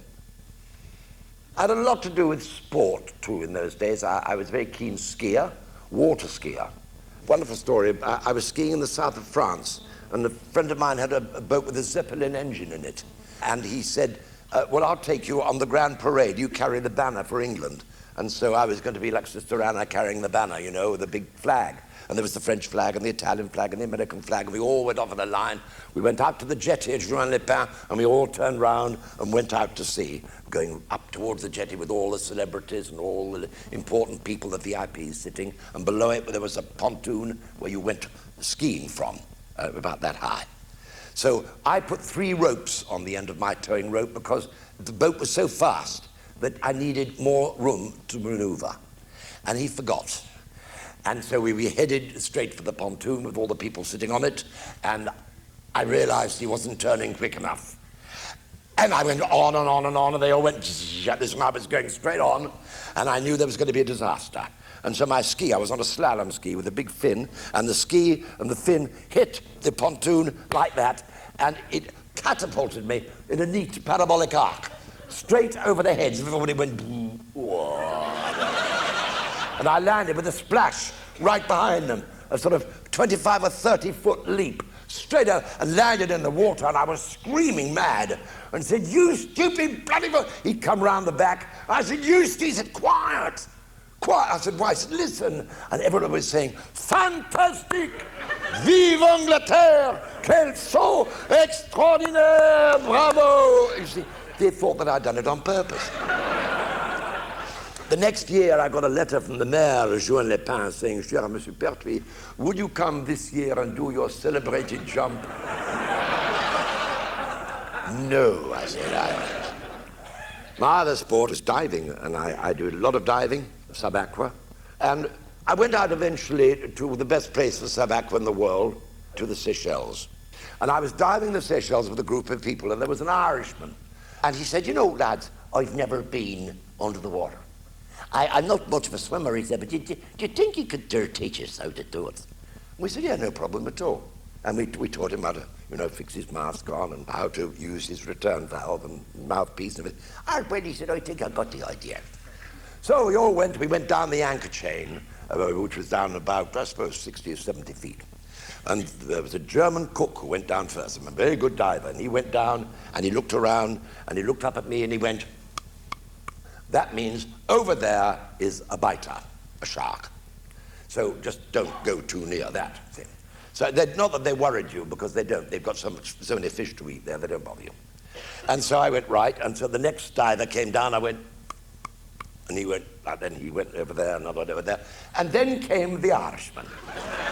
And we went like this, and he went, ah! And he opened his mouth, and his breathing tube came out of his mouth, and he fainted under the water. Now, in a situation like that, it's no good splashing water in his face.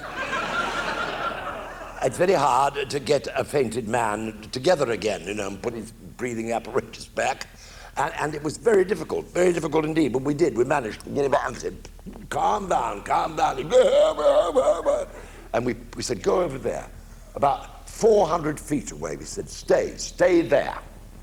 Now, the last diver to come down was the leader of the expedition, a fellow from Hapag-Lloyd Travel Company, and we went, and he went round the back, because he knew that sharks don't back into holes, they come in frontwards. And so he must have come in from the back. So he went round the back with his spear gun, and he rammed his spear gun up the shark's jacksie. Well, what did the shark do? The shark went like this, and who did he make for? The Irishman. Who went, oh! And they fainted under the water again. We rushed to him, took him up, and he said, I've never gone in the bloody water. Yeah, I'm not only not going in it, I'm not going to drink the bloody stuff. Lovely sport. I don't snow ski very much now because I'm hideously embarrassed. Because I fall over, having done some superb skiing. People say, good God, look at that old fart going down the hill like that. And I do a wonderful, wonderful turn, and I go right into the snow, and I can't get up. And I lie there, like a turtle with my legs in the air saying, please, somebody help me. And it became so embarrassing, I've given that one up. But I still sub-aqua. I've flown small light aircraft. I've flown these ridiculous hang gliders with motor mower engines, which horrified my wife to death, and she said, come down, she kept saying. I ride motorbikes, and I would still race motor cars if they had an old gentleman racing them. So I love it, I'm afraid, much to the chagrin and horror of my wife. I did the music hall. I went into the music hall and was working with the Moss Empire Circuits. Music hall was an appalling experience, ladies and gentlemen, in certain theatres. Glasgow Empire, dear God. I was there with Monty Ray, an Apache singer, Max Wall, Jimmy James, and myself. And Jimmy James said, I bloody tell you, he said, I bloody die here. He said, there's only one bloody thing goes here. He said, that's Negroes and piano accordions. He said, I told them not to book me. And he was the greatest comic. Do you ever see Jimmy James? Wonderful, wonderful comedian. He went on, he died, not a titter, nothing. And he came on, I told you. And this little Scotch guy, the singer, said, no, you got the wrong idea. You got the wrong idea, Jimmy. Don't be frightened of him. Get out there and bash him. He said, you want to watch me when I get out there, you see. I'll show you how to handle him. Don't be frightened of him. Get out there and whack him. He said, you see. And he said, and he went off in his dressing room. I then went on, and I died. 20 minutes, I never got a titter. Not a laugh of any sort at all. And when I'd finished, they went.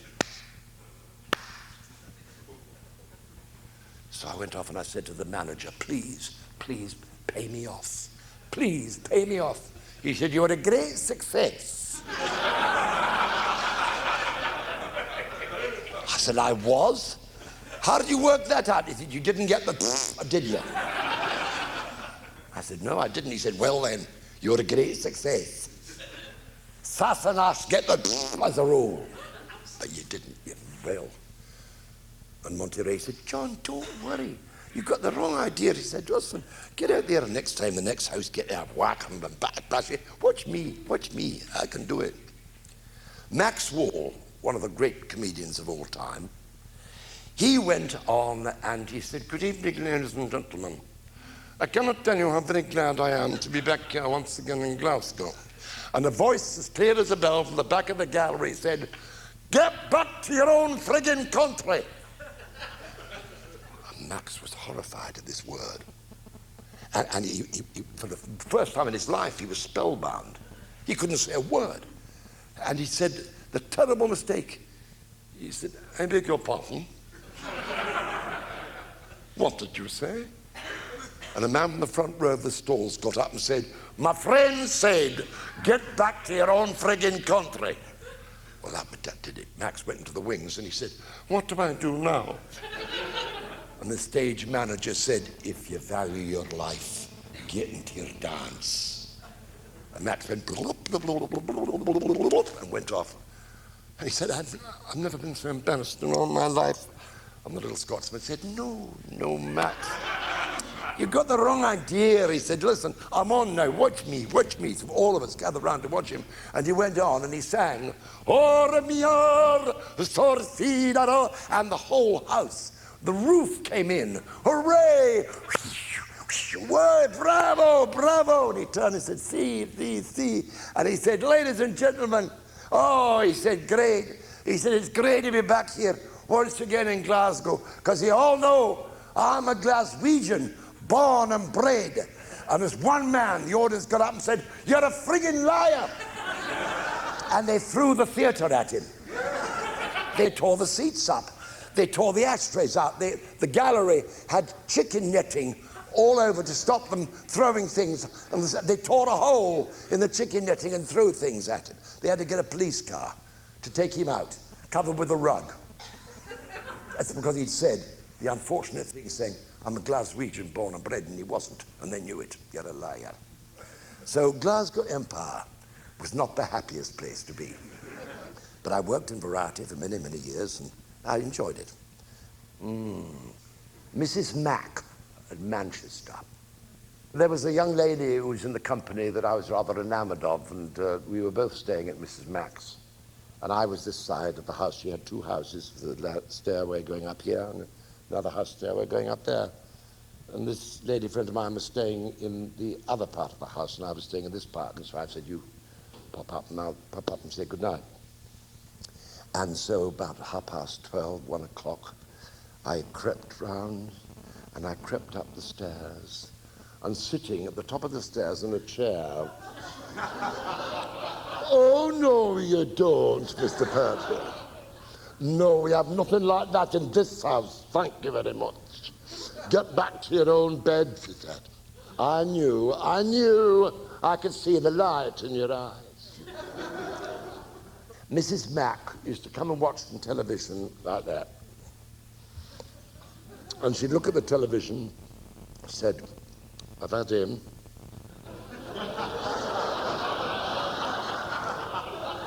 I've had her. And we didn't understand what she meant to begin with. We've had them. Yes, she said, oh, yes. She said, "I can tell you some stories about them." Oh, she said she could, and she did. She told me about I haven't the gall to tell you. Wonderful, Mrs. Mack, great lady. I then decided that I'd do something else on radio. And it was a service show, we called it the Navy Lark. And it didn't take us long to get it set up. The BBC takes a long time to do anything now, but it didn't then. It was very, very quick. And I got a producer called Alistair Scott Johnson, a very good writer called Laurie Wyman and George Evans. We were, up until last year, the longest running radio show in the history of broadcasting. I believe the HUD lines has now beaten us. We ran nearly 20 years. And it was a joyful occasion, because we all used to meet on a Sunday, 25 weeks of the year, and with Ronnie Barker, Teniel Evans, Michael Bates. It was a great company of people. Ronnie Barker used to come with stories, the funniest stories you ever heard, because he got them straight from the stock exchange, where all the best stories come from. He was with us for years and years and years, but eventually had to leave because he became so popular in his own right. He hadn't the time to devote to being in the Navy Lark, so he sadly left. Alistair Scott Johnson said, "Well, who are we going to get to do all the voices that Ronnie does?" And I said, "Get somebody else and I'll bloody well kill you." He said, do you want to do them? I said, yes, I do. I was sick to death of the chief by this time. Right, left hand down the beat, Mr. Police, up. And I got bored with that, and so I did a myriad other characters. I did about 40 characters for them. There was a character that I did in the Navy Lark called Admiral Birkinshaw, but we called him Admiral Firkinshaw, because we said there are Birkinshaws, but there's no Firkinshaw, so we'll be all right. So there was Admiral Firkinshaw, and he was a terrible character. We got a telegram within 3 hours of transmission saying, I'm seeing my solicitor on Thursday at 10 o'clock to sue the BBC for the defamation of character, yours sincerely, Admiral Charles Firkinshaw. And it was true. The character, that character that I've been doing for years in different forms, was the lady who ran the tuck shop in the school I was at Sherborne. And for years, boys said, one long bun, one short bun, please, Mrs. Thompson. And she used to say, thank you very much, Mr. Next. She never knew one boy's name in 56 years, but she had a go. Thank you very much, Mr. Next. Wonderful. And one day when I was doing the Navy Lark, 10/11, Taffy Goldstein speaking, starboard look out here, sir. Taffy Goldstein said, why don't you put yourself up for Doctor Who? I hear Pat Troughton's leaving. And I said, well, I don't know, why would they want me? He says, well, you'd be a very good doctor. So I rang my agent and I said, Richard, yeah. I said, I've got a very good idea. How about putting me up to play Doctor Who? Richard? Richard? He said, yes. I thought you got... No, sorry, I quite understand. It's not a very good idea. He said, no, I think it's a terrible idea. But I'll give it a whirl. And so he rang up to the producer and he said, hello, this is Richard Stone. I'd like to suggest one of my clients to take over from Patrick Troughton as Doctor Who. And they said, who? And he said, Jon Pertwee. Hello? Hello? He said, I had exactly the same reaction, don't worry. And they said, no, we're gobsmacked. Our mouths are hanging open, we can't believe this. He said, why? He said, may we read you our short list that we've compiled 18 months ago? He said, yes. And they read it, and my name was second on it. It was the most extraordinary thing, and we never knew. I promise you, nobody knew. Daniel Evans didn't know when he suggested it. Nobody knew, but I know for a fact that it was true because I knew a young girl who was a PA on the show, an assistant, and she said, no, you've been up for this for about 18 months, they've been talking about it. Now you're all dying to know who the first one was. Well, it was Ron Moody. Ron Moody. He was going to do it, but he couldn't do it, and so I was lucky I got it. Now, there's a story interesting about this. I did a play in London called There's a Girl in My Soup, which was a tremendous hit in England and on Broadway. And so I went to America to play this with Gig Young. Gig Young, myself, and Barbara Ferris. And we did the tour of America, but they never give you a contract for the Broadway production because they're very fly like that. They don't want to give it away. They said, we'll do you the tour and then you have another contract for Broadway if it comes. Well, we were a smash hit on the road, so I was just about to sign my contract for Broadway when an irate producer came from England and he said, what the hell's are you doing here? You're supposed to be in England. You're supposed to be doing a pilot for this show. I said, what pilot? He said, we gave you the script based on a character that you played in a thing called Beggar My Neighbour, where you and Reg Varney and Peter Jones and June Whitfield and Patty Coombs, you did this show and it was very successful, and you played a bank manager, and we've written this whole series round this. And you're supposed to be doing it. And I said, well, you never gave me the script. You never said anything positive. You didn't give me a contract. They said, well, anyway, we are offering it to you now. You're going to come back and do the pilot. And I said, well, it's either coming back to do the pilot or something that may be a complete flop. And I'm giving up a smash hit success on Broadway. You must be joking. No, there's no way. I'm not coming back. And so they said, oh, all right, we'll have to give it to somebody else. And they did. They gave it to Arthur Lowe, and it's called Dad's Army. Could you believe it? I turned down Dad's Army. But still, after all, people turn down the Beatles, and they can't be right all the time. I came back, of course, and I saw Arthur Lowe. Nobody in the world could be funnier than Arthur Lowe. I mean, he corpses me. It's superb. I watch it over and over and over again. My cousin, Bill, of course, is in it, and he tells me all sorts of wonderful stories about Arthur. I could never have played it like that, but Mark, I probably wouldn't have had to. They let me play it in my own way. Sean Sutton, who was the head of programs, said, "You want to play Doctor Who?" I said, "Let's have lunch." He said, "Yeah, okay." At the end of lunch, he said, "You want to play it?" And I said, "Let me think about it." He said, "Okay." So I thought about it, and he rang me up and said, "Do you want to play Doctor Who?" And I said, "Can we have another lunch?" And he said, "Yeah." So we had another lunch, and he said, "Do you want to play Doctor Who?" And I said, "Let me think about it." And I rang him up a week later, and I said, "Do you do dinners?" And he said, "Yeah, go on, we'll have a dinner." So we had a dinner, and he said, "Do you want to do a Doctor Who?" And I said, "Yes." "But how do I play it?" And he said, "As Jon Pertwee." And I said, "Who the hell's that?" I've never been Jon Pertwee. Never. I've no idea who Jon Pertwee is. I've hidden under a green umbrella all my career like Peter Sellers. I've never been me. Not up till that time, I hadn't been. So he said, "Oh, don't worry, we'll find you." And so I got the job, and I did the very first one, and my God, was I embarrassed. When I look now at those scenes when I'm standing in front of a mirror trying on funny hats, and that awful, embarrassing scene in a shower with a shower hat, oh, terrible. But luckily my producers left, and Barry Letts, the actor, he came in and took over, and he really knew about actors, and he understood what I was trying to do, and I wanted to play a character for the first time in my life, straight down the middle, to play it for real, make it believable, even though I was all flamboyant and this folk hero figure, you know, with a frilly shirt. And that was an accident, because they wanted me to do something for the front page of the Radio Times, and I went to my wardrobe and I found a velvet smoking jacket, which was rather trendy at the time, and a Mr. Fish frilly shirt, and I found a pair of black trousers and some elastic-sided boots that I'd worn in pantomime, and a cape that my grandfather used to wear, an Inverness cape. And so I put this on. Ah, you may remember that photograph. Wah! And they looked at it, they said, "That's damn good." I said, "Well, yeah, but how the hell do we explain it away in the first program?" He said, "Oh, we'll find a way." And we did. You remember, I came out of the hospital bed, and I went into the changing room where all the doctors were, and I nicked various articles of clothing, a cape from an eccentric old man, and a hat, which we abandoned, and Tom Baker picked up with afterwards, thank God. And everything else was pinched from this locker room. And then I went out and I pinched the old man's car, and that was the beginning of Bessie, you know, driving the old Edwardian roadster. So when I said to the brigadier, "Can I keep these clothes in the car?" He said, "No, you can't. You've got to turn them, give them back, but we'll get you some others like it." And so for all the years I was in Doctor Who, I wore these flamboyant, lovely clothes. The cape sort of represented the wings of the mother hen, you know, with the chicks underneath. And it was rather symbolic, I thought. So I had 5 glorious years playing Doctor Who. Barry Letts, I say, was a wonderful producer.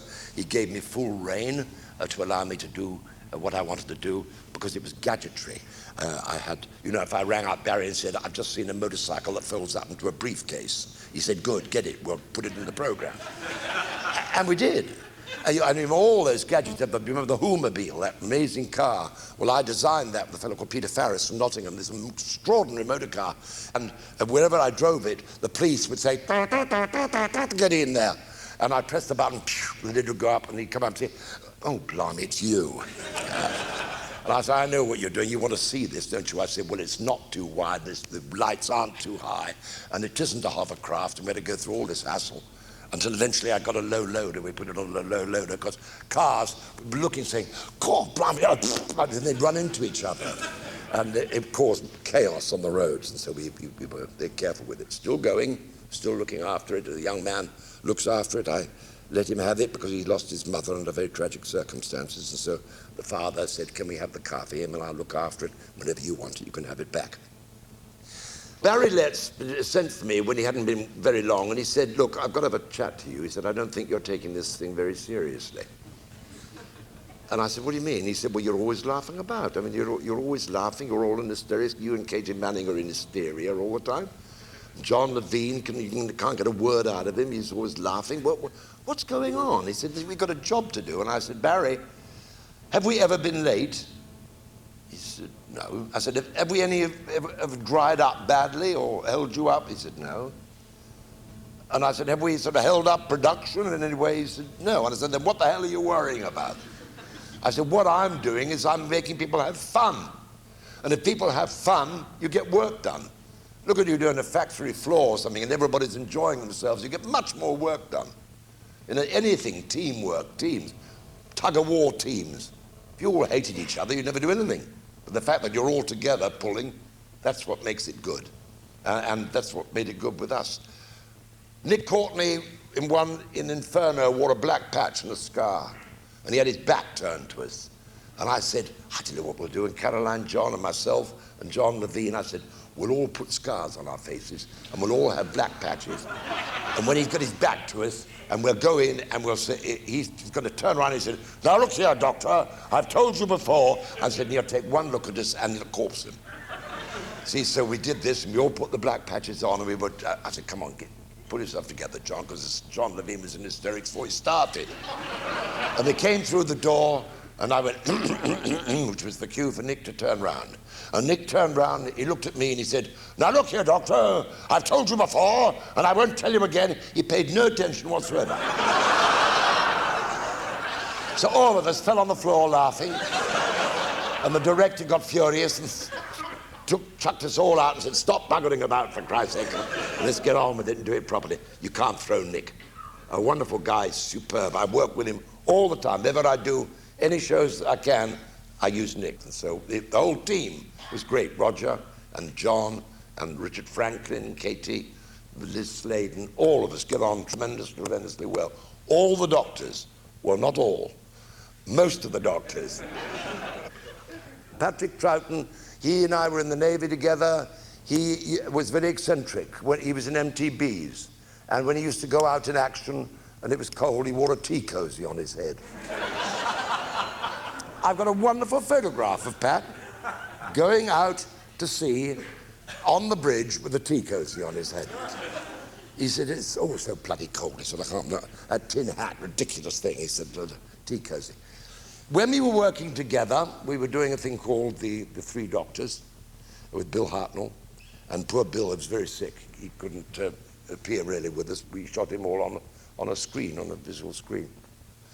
Pat and I worked together, and Pat was under the TARDIS console, and he's supposed to say something like, I put the chine screw in the Roxit, see? And I'm supposed to say, but that's not where it should be. And he said, oh God, I've dropped it. And I said, stop, cut, hold on. Sorry, what was that, Pat? He said, what? And I said, what was that you said? He said, well, malign. I said, it wasn't. You said, oh God, I've dropped it. You're supposed to say something completely different. He said, oh, Christ, that's near enough.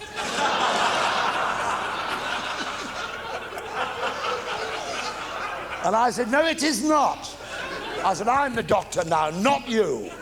I said, you say the cue and be done with it, because I can't, I need cues. Oh, God, blimey, he said, wonderful man. One day he said to me, I said, I'm going up to do a show up in the north, Pebble Mill at 1. Do you want to come with me, because they're going to talk about Doctor Who? He said, no, I hate those sort of things. I said, come on with me, because we'll go out and we'll have a nice lunch. And he said, oh, all right, go on then. I said, the tickets are all paid. So he came up, and he came up with me, and we did the interview. And halfway through, we got a message, and the message said, would you care to come and have lunch at this factory that makes suitcases? And I said, yes, fine. So Pat said, no, I don't. I said, yes, you are. You come with me. So after the show was over, the car came to fetch us in a limo, took us to the factory, the director met us. We went into the director's lounge, we went to the director's dining room. We had a superb lunch with an excellent bottle of wine, and another bottle, and another bottle. A very good lunch. And then he said, would you care to come around the factory quickly, say hello to the people? And Pat was this time extremely jolly. Almost had the tea cozy on his head. And he said, yes. He said, come on. We went around the factory, and we had a lovely time. We talked to everybody. And when we got back, the director said, would you just come into this room a minute? We've got something for you. And we went into the room, and there we had a whole set of suitcases with our initials on them. Beautiful, all packed inside each other. And Pat said, oh, thank you very much indeed. And on the train going back, Pat said, do you often do shows like this? And I said, yeah. He said, do you get invited to lunch often? I said, yeah. He said, with bottles of wine like that? I said, yes, often. He said, and do you often get the presents like this? And I said, yes. And he said, can I come again? So I took him to Chicago, and we had the famous water pistol fight, which you've heard about. And we fought each other with water pistols, until eventually somebody gave me a water pistol that had a 5-gallon water tank on my back. And I got him from 140 feet. At least I would have done if he hadn't put up a golf umbrella. I love Pat. Very sad that he died. And it was a great, great team, and I enjoyed it. And I had 5 blissful years doing that, doing all my own stunts, because Terry Walsh allowed me to do them. Or he did all the falls and I did the stunts. And he said, right. And when I left, he gave me a lovely sword, and he said, to Jon Pertwee, the best acting double in the business. Lovely compliment, lovely chaps. I mean, I remember once when Billy Horrigan, one of the stuntmen, I'd had a bit of an argument with him, and he came towards me and I went, "Hey, saw!" to throw him over my head. And he came and I went, "Hey!" and got a hernia. And I said, Billy, what the hell happened? Why did you do this? He said, there was that little matter we were talking about, just now, about that, where we had a little disagreement about, you know what I mean? And I said, I'm terribly sorry, you were absolutely right. He said, oh no, I told you I was right. And I said, yeah, you are. I do apologize, Billy. He said, that's quite all right, John. And he said, right, stand by, everybody. Billy came toward me, right, cha! And he went about 40 feet in the air. Which just shows you see, you get a good man, a good stunt man behind you, you can do it. But I don't think that I could do Mivinu Singh Nakido anymore. I did Doctor Who on radio, the first Paradise of Death. Tremendously successful. So successful, the BBC said, marvellous, we'll do a repeat. And they waited for 9 months before they did the repeat. Really speedy stuff, And they put the repeat on, and they put on episode 1, 2, 3, 4. They said, next week, the denouement, the last week of Paradise of Death, and they put on episode 4 again. And thousands of people rang up and said, what the hell's going on? We've heard this last week. And they said, oh my God, sorry. Well, we can't do it next week because the Queen's making a speech. We'll have to do it the week after. And they did, but this time the rhythm had gone from it. But nevertheless, they got together and they thought, that's funny. This really must be a very popular program, because if thousands of people ring up, as they have, and complain bitterly of us putting the program on twice, how many people must be listening to it? So that gave them an idea. So they said, well, do another one. And we did another one, and Barry Letts wrote it. It's called The Ghosts of N Space, and we recorded it 9 months ago. And about 4 months ago, they said, oh, yes, wonderful news. We're going to play The Ghosts of N Space. And we said, good. When? And they said, next year. Real speedy stuff. It may be something to do with the fact that Spielberg, is supposed to have bought the rights and maybe doing it. Maybe he wants to have control of everything. I don't know whether that's it or not. Interesting. I got a call from a lady from the Evening Standard not long ago, and she said, congratulations. I said, what on? And she said that you're playing Doctor Who for Spielberg. And I said, I am? Marvelous. And she said, what did you know about it? I said, never heard of it. You're the first to tell me. What wonderful news. Thank you so much. And she said, you're putting me on. I said, no, I'm not. I said, in any case, the whole thing's stupid. Eric Idle's playing it. I said, I've read it in the papers and all the national press yesterday. But she said, no, he's not. I just called him up on the phone. He said he's never heard of it. He's not doing it either, to put it in. Dudley Moore was doing it. I have told a lovely story that somebody said to the head of Amblin, and they said, you do realize that the Doctor Who, if we do it in America, has got to have an English feel to it. It's English, 100% English. It's got to have an English feel. We got to have, therefore, an English actor, a mid-Atlantic actor to play it. And the head of the program said, yeah. How about David Hasselhoff? Dear God. All that lumbering muscle running along a beach. I mean, can you imagine? Doctor Who, no. So, I don't know. I don't think it'll ever happen, if you want my honest opinion. I think they'll go on talking about it forever and they'll never get round to it. And if they do, Dudley Moore will probably play. 5 years with that. Then after that I did a show called Who Done It, a crime quiz, the first cerebral crime quiz going with Pat Mower. Pat got it right every single week, for 4 years, got it right every single week. Until one day I said, Pat, do you want to be on the show next week? He said, yeah. I said, do you want to be in it next year? He said, yeah. I said, then get it wrong. I said, you can't go on getting it right, but he did, and he didn't cheat. He used to watch, and he used to go up into his dressing room with pieces of paper, sheaves of paper, and he'd go on and on and on, and said, that's it, I've got it. The last season, he wasn't in it because he did get it right all the time, and it got rather boring. Anushka Hempel never got anything right, never. She didn't even understand the game. We played it 4 years, but she never understood it, but she was bliss. She was absolute bliss. She looked gorgeous. So who cared? And she was wildly popular. Of course, people said, bloody hell, she's thick, isn't she? I knew that. I could tell who the bloody murderer was straight away. He said, thick, him old smart ass there, don't know. Anyway, I did that for 4 years, and then when that was over, I was asked to do a film. I was asked to do a big picture by Keith Waterhouse and Willis Hall. They said, would you like to make a movie of Wurzel Gummidge? And of course, I'd read it as a book as a child, Barbara Eufen Todd's books in the 30s. And it had been played on radio with Norman Shelley and been enormously successful. And I loved the books. And I said, oh, God, yes, I'd love to. They remembered the character, the postman. They remembered this West Country character that I played. So they said, would you like to play it? Now, unfortunately, we couldn't get it off the ground. It was very sad.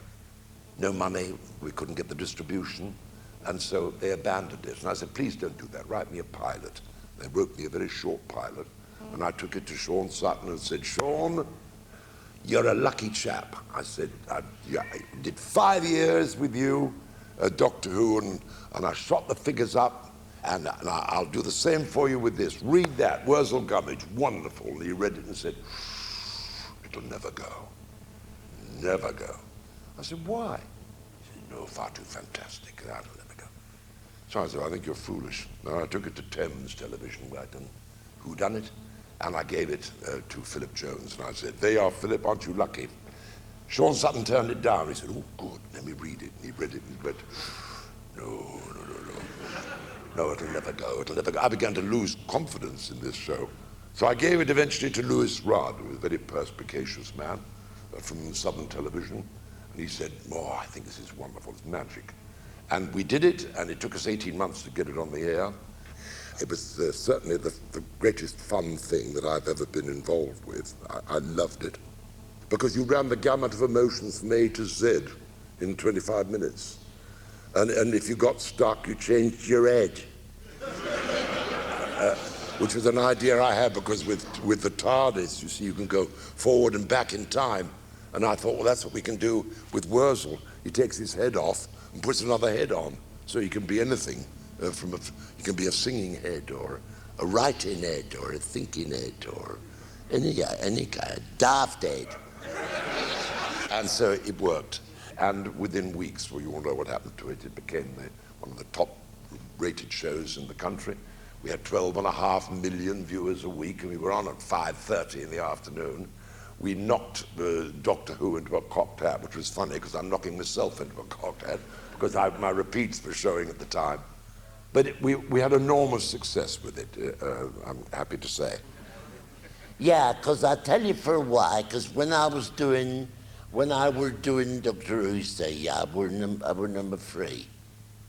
And when I was doing Wurzel Gummidge, I was number 1. There weren't nobody, apart from radio, but nobody on Telewelly did it.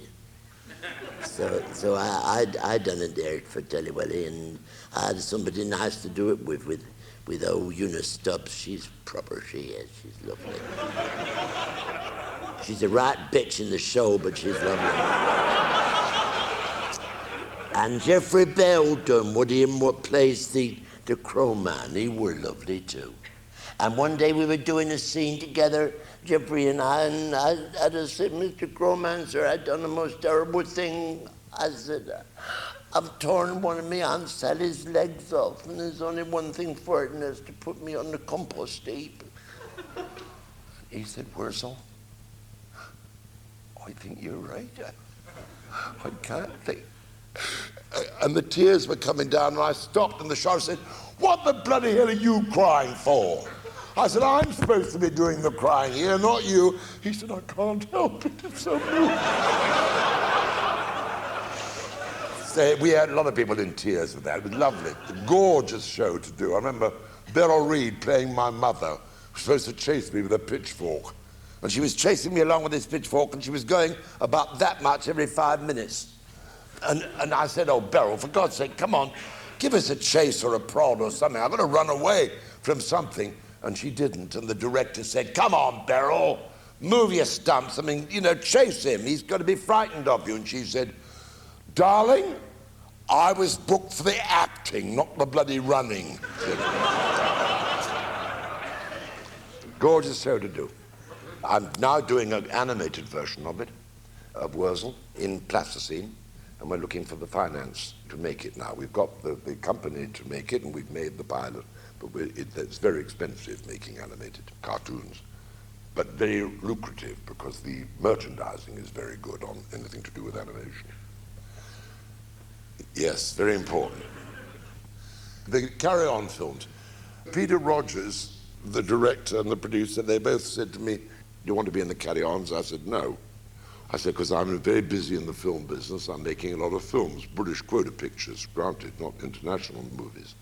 And I said, because all your marvelous actors you've got, like Kenneth Connor, Kenneth Williams, Sid James, are terrific actors. I mean, really great actors. And what are they doing now? Nothing but carry-ons. Their career is finished. They just do carry-ons, that's all they can do. And this is what Kenneth Williams' whole career was ruined by that. Oh, I mean, he did a lot of other things as well, but as an actor, it was. So I didn't want this to happen to me. But eventually Peter rang me and said, look here, I'd like you to do this because I think you could stand up to Kenneth Williams. He said, he's causing us a lot of trouble at the minute. And I said, well, what's he doing? He said, well, he's gone so far now is that when visitors come onto the set, he turns round and moons them.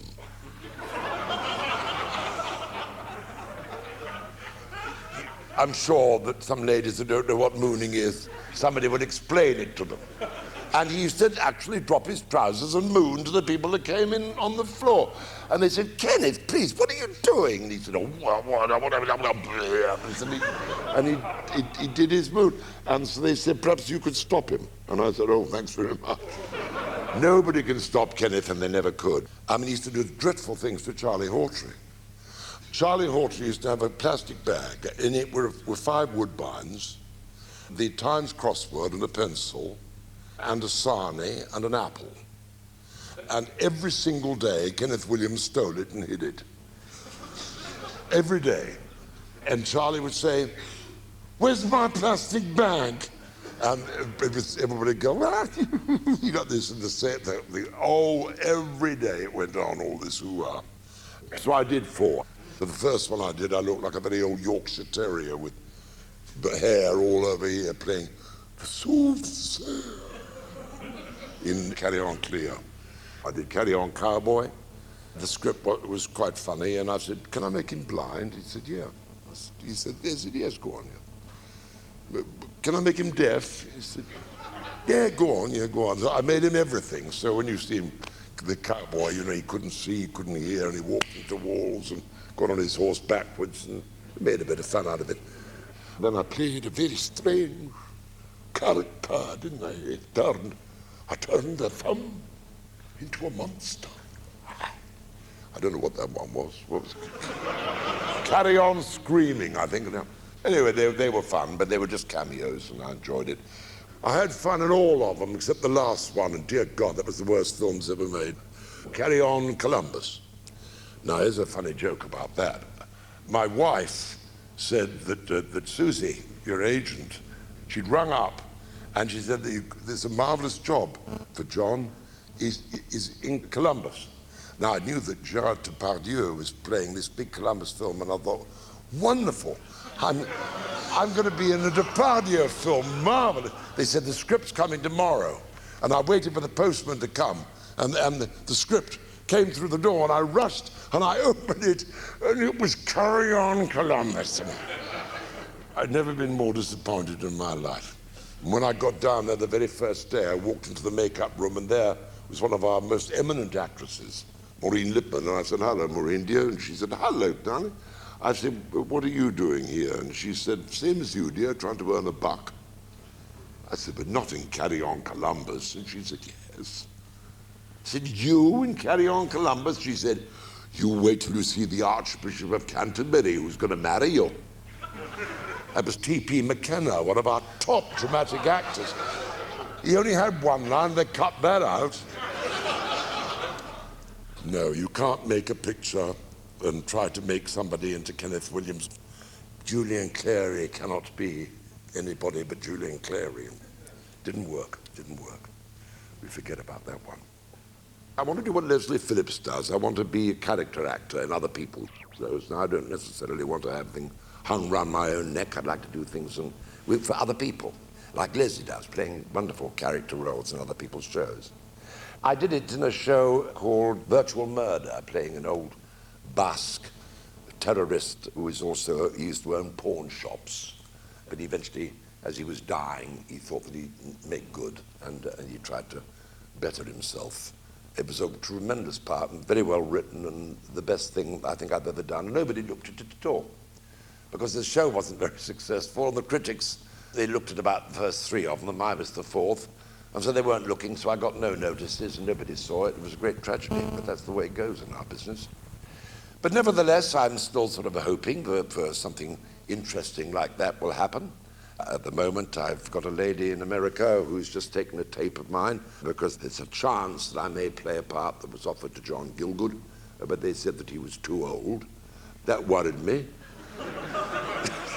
Would you believe that anybody could be in show business as long as I have? I'm 76, and I've been in show business for 60 of those years, and there I get caught by Noel bloody Edmonds.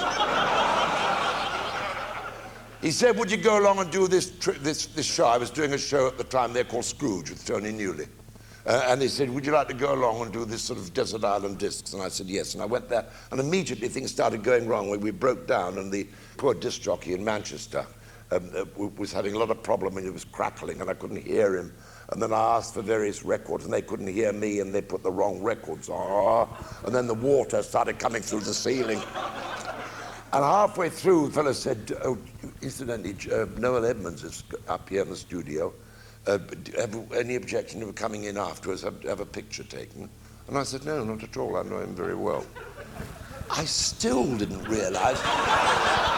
And when he came in at the end, if you saw it, and he said, "Hello, John." He said, "What have you been doing?" And I said, "Oh, you'll never believe this. You'll never believe it." And he went, "Oh, yeah." And he said, "Oh, by the way, this is for you." And he handed me the Gotcha Award. I said, "Thanks very much, but I've never done a Gotcha." And he said, "You want to bet?" And only then, that was the first time that I realized it. Unbelievable. Unbelievable you could be so stupid after all these years. Well, there we go. Ladies and gentlemen, thank you very, very much indeed. I've had a most wonderful time. I don't know about you, but I've had a lovely time, and thanks for your attention and for your humor. Thank you very much indeed.